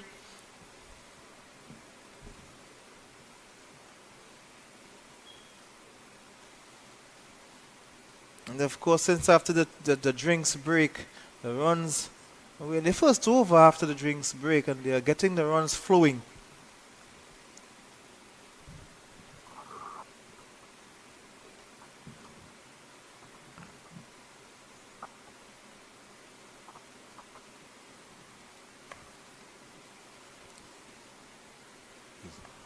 Well played, and they will.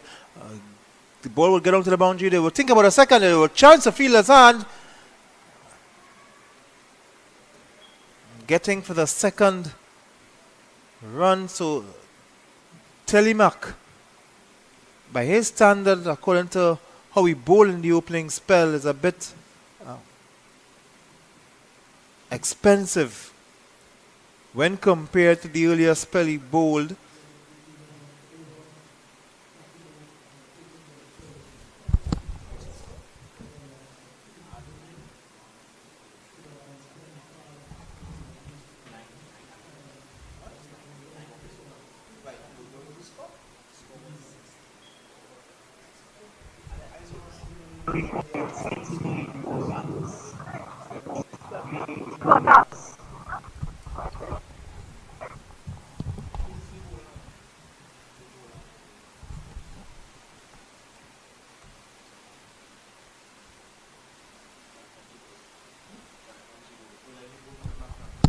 So Djibouti is coming back in the attack. This time he's bowling from the southern end. The spell where he would have bowled from earlier was from the northern end. He will be bowling to Zachary Siwa, the left-handed batsman, who is well set. Just making some adjustments to the score. That's why it's not on display right now. But Siwa, the man in your screen, the informed Zachary Siwa, top scorer in the 50 over format. Despite not playing 2 matches, 2 of the matches Fatima would have won by default. And he was still able to secure the most runs in that tournament, the league. He's facing Djibouti. This ball, his pitch is getting that 2 extra cover, they will get 1. So this would bring Mahes to the wicket to strike.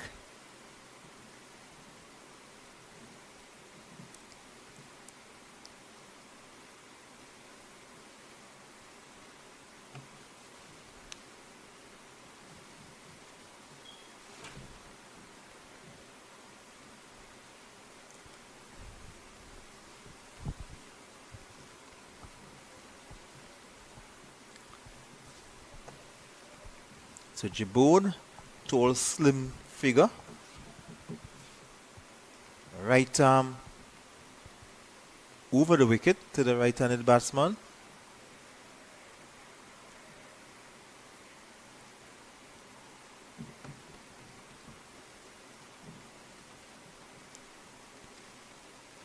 Just dropping the ball there for Djibouti to pick up.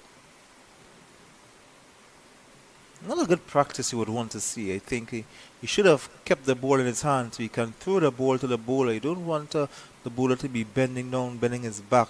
The less he can do that, the better for him. But in the meantime, he comes into bowl to going around the wicket to the left-handed Siwa, who gets that one to go away for 4. And Siwa getting 4 more. 4 more for Fatima. They're inching closer to the target. They are going after 103.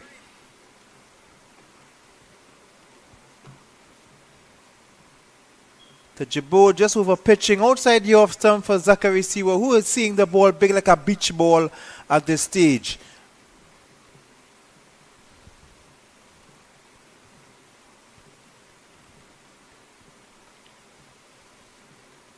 Fatima College have 1 foot into the final where they will face either Vishnu Boys College or Presentation San Fernando. Presentation College San Fernando, and he's getting that one off through the offside again, extra cover, almost the same spot, almost the same blade of grass. It's time for one. This will bring Anderson Mahies and Adrian Mahies. Sorry, I keep saying Anderson Mahies.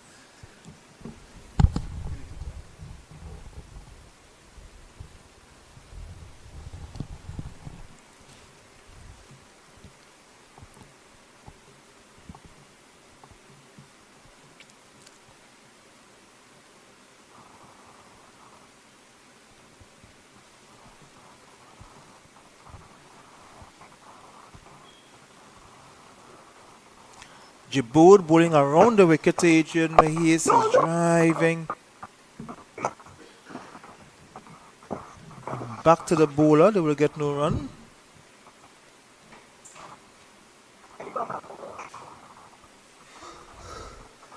So it's 80 for 2. Fatima need 23 runs in 49 deliveries. So we have the scoreboard fixed. Jabboud over the wicket. He's hitting that one in the air. They will get one. They will think about the second. They will come for the second. The ball is chased over the boundary. They will go for 4. Here's 4 runs for Mahies. He moves on to 31. At the end of the 12th over. At the end of the 12th over, Fatima are going at 103. They are 84 for 2. The partnership is 73 between Mahies, who's on 31, Siwa also on 31, and Fatima just need 19 runs in 48 balls to go to the final, where they will await Presentation College San Fernando or Vishnu Boys Hindu College.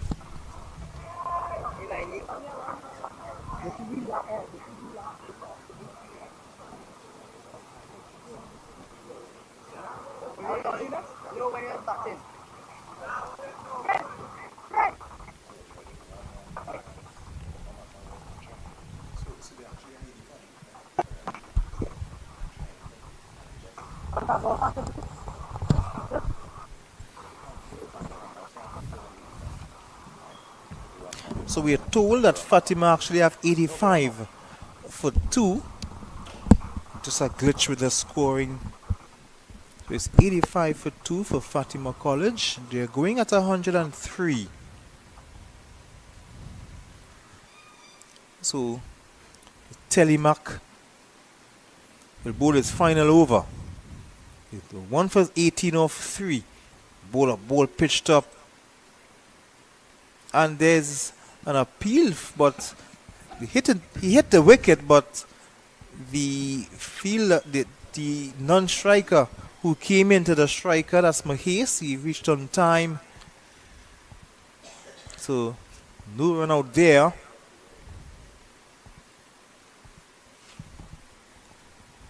Just the 1 run scored.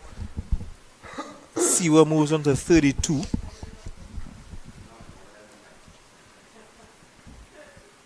Fatima not far away again from victory, where they will await the winner of tomorrow's semi-final.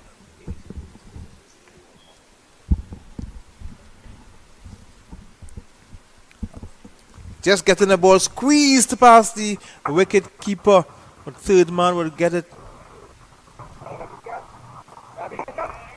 Will bring Siwa back into strike as we welcome back Kishav, who's done some work there. He was up and down. If you could only see him running up and down the stairs.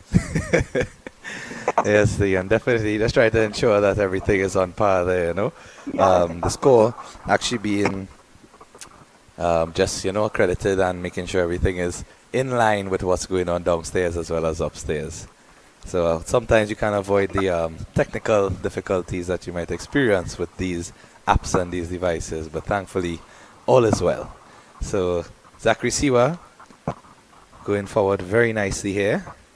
Telemark trying to get a wicket again, see where this open in the face, and right now at this point it seems as if they are just embodying that song, hit and run. Everything seems to be just playing the ball simply and taking a single as soon as they can. Anderson Mahias on a 32 from 31 delivery, Zachary Siwa 33 from 27.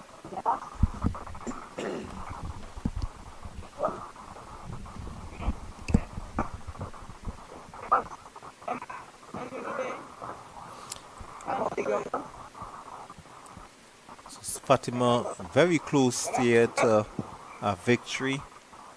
They will want to keep this intact and win by 8 wickets. Mahis on 32, Siwa on 33, the partnership.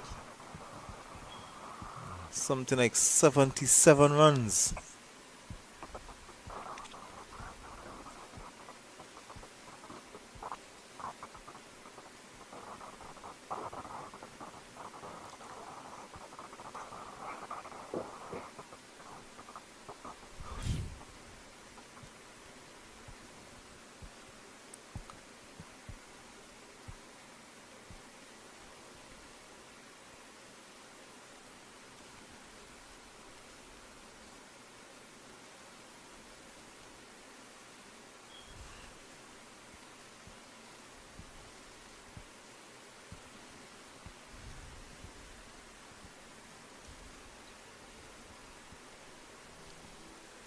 So at this point, Ian, I think essentially the game should be in Fatima's favour. With 15 runs required. 8 wickets left in hand. And both batters continuing to do exactly as we've seen in that shot there. Perfect example of how they have structured their innings thus far. Just looking to rotate the strike, get those quick singles. And as we said from the start of the innings, Ian, less than a run on a ball, 5 runs are over. Singles can win you the game. And they're showing that. Yes, of course, no problem and no need to take any risks. You can take their time. The run rate required is less than 3 runs per over, so that's less than a run every 2 balls.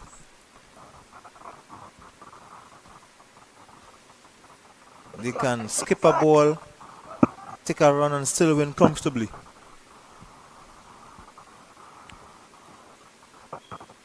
A short ball, the umpire is looking at his colleague, does not signal anything, but he does signal belatedly, telling the bowler that's 1 for the over, that's your bouncer. So he does not signal a no ball or wide, but he does signal that the bowler has bowled 1 for the over. Of course, cricket doesn't allow bowlers to bowl any amount of bouncers. This one he's on driving. They will get 1. They wouldn't chance the second. Not sure if one of these batsmen could go on to make 50 with only 14 runs to get. Both batsmen on 33. It isn't possible for any of these players to get on to that small milestone of 50. But at the end of the over, Fatima, after 13 overs, they are going to 103. They are 90 for 2.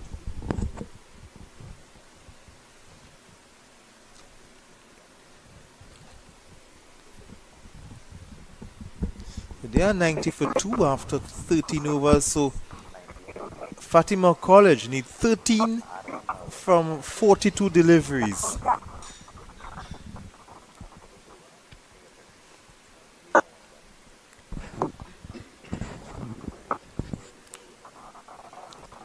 Mahis on 33 from 32 deliveries. Seward 34 from 29. It's good to see how these two batters batted, not taking any risks. But when you look at the strike rate, Mahis 33 from 32, Siwa 34 from 29. It shows that these batsmen can balance being attacking and careful at the same time, not taking much risks. Looks like there's going to be a change in bowling from the media center end as well. It's going to be Siraj coming into the attack. And this is the Christoph first time. Siraj. This is the first time we are seeing Siraj today with the ball in hand. Catch him. Oh, straight back at him, to the left, to the right of him, and the ball flies on for 4 runs. So Siwa getting aggressive with that first delivery. Mahesh, not Mahesh, but Siraj guilty of not pitching the ball. See, we're not mixing any matters with that one. As you heard the instinctive reaction of catching through the microphone, as that ball went straight to him, but traveled so fast that he was unable to get any sort of touch on it per se. And that ball traveling all the way along the carpet to the boundary for 4 runs straight back. Excellent shot there from Zachary Siwa, inching up 38 from 30. I think that would have caught the Siraj by surprise. The ball flying back in his direction. But I always say, Kishav, if you can turn the ball big, you can be a good leg spinner, you can be a good off spinner, you can bowl the ball both ways, but you cannot do anything if you don't pitch the ball. This one is pitched, but Siwa is getting onto that. It will come back for 2. It's going through to the extra cover. So Siwa goes on to the 40s. He's on 40. And Fatima College 96 for 2. Needing just 7 runs again. 2 hits away. Knowing Siwa, he might probably want to get those 2 hits to get to his 50. To hit the 2 sixes, so he can also get to the 50, but he's not in this instance. He will get 1. A smart batting as well, showing a lot of maturity in this innings, not really looking to give it away. As we said before, once he gets the loose delivery, he will go after them. But I think even Mahesh right now, as you see him walking down to him, he probably is fully aware that Siwa is closer to 50 than him. And maybe just being a good sport, he might look to possibly rotate and give him back the strike. Yes, and Zachary Siwa can get the 1s and the 2s, and the last ball hit a 6, so he can still get his 50. So it's quite possible still for he to get his 50. But being a team player, that might be the furthest thing from his mind. I see that one passing down the leg side, waiting to see if the umpire would signal a wide, or if there's any touch of the bat or pad. And it's a no ball, in fact, signal by the umpire. That one I wasn't expecting. I was expecting either a wide or a leg by. Agreed. And he did not signal a bye either, so it seemed as if that run came off the bat.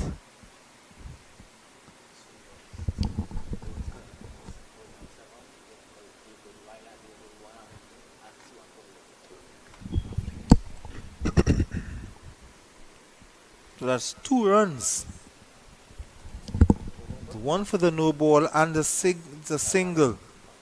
And that's Siwa going big! But the ball drops. And Jessa spins away from the fielder. He was looking for that 6. He was actually wanted that 6. You could see it here, and the disappointment for not getting there. As much as they only need 2 more runs to win at this stage, he definitely wanted to get that milestone.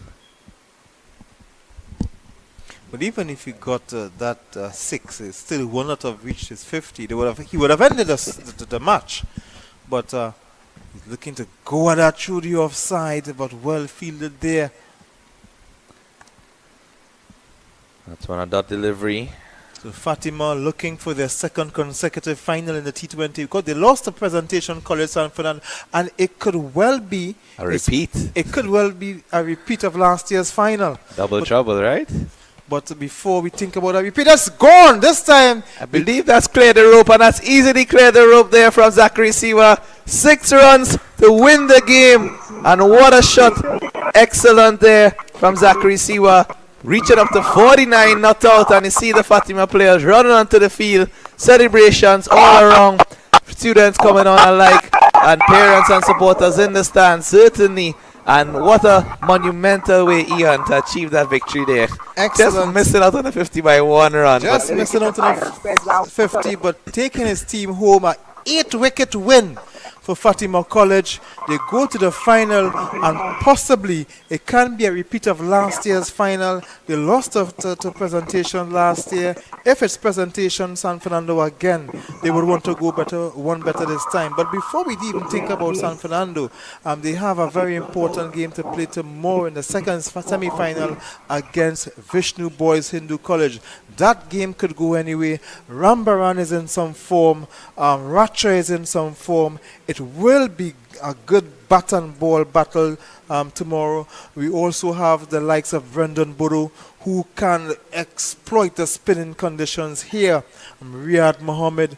Of course, Vishnu Boys have their whole arsenal of wealth. And what we can also remember too, when these teams met in the 50 overs, Vishnu Boys won that game, but presentation could always say that Racha didn't play in that game, but a win is a win.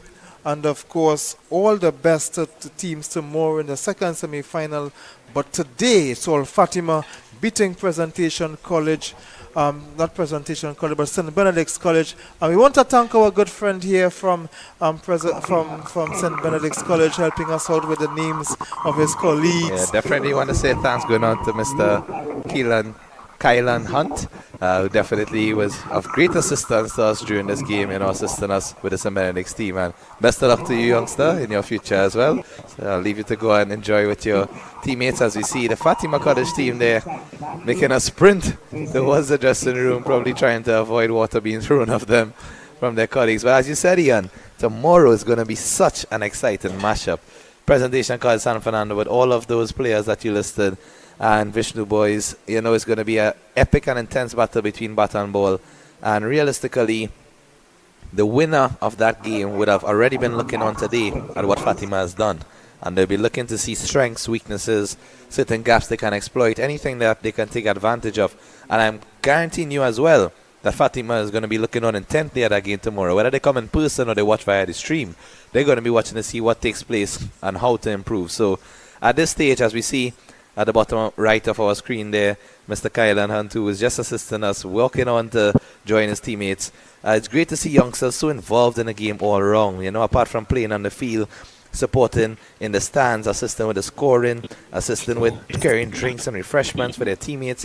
And as we see also, Mr. Gordon Pay with a very nice jug out onto the field as well. Yes, he's going to retrieve the stump mics, that will have enabled us to hear the bats, the leather on the wood and things like that. So of course he goes to retrieve those stump mics. The groundsman, the gong staff helping him out there. So it's Fatima College winning by 8 wickets, and they will go on to the final that will be played on the 3rd of March. They will await the winner of Vishnu Boys Hindu College and Presentation College San Fernando, Kishav. And what a game that we have tomorrow. Yeah, definitely looking forward to that, Ian, and hopefully we'll be in each other's as team company again. And definitely want to say thank you to all of our viewers today on Cricket 360 and 360 TV. Thank you for watching us both on Facebook and YouTube, and for enjoying the stream and a live coverage of cricket throughout Trinidad and Tobago. And just to give you that reminder, tomorrow we'll be back on here again. First ball is at 6 p.m. for the second semi-final of the Secondary School Cricket League T20 tournament, with PowerGen as the main sponsor for this tournament. Always have been invested in youth cricket, whether it be zonal or school cricket, throughout the years, and I'd like to thank them as well for their role that they play in the development of these youngsters. So thanks to everyone again for tuning in, for coming out in person. Tomorrow being a Friday, we encourage persons to come out at the ground as well as tune into the live stream for your ball-by-ball coverage. And on behalf of the Cricket 360 and 360 TV team, Mr. Ian Wason, Mr. Gordon Pear, and myself, Kesha Bahadur Singh, we'd like to thank everyone for your time and look forward to seeing you tomorrow.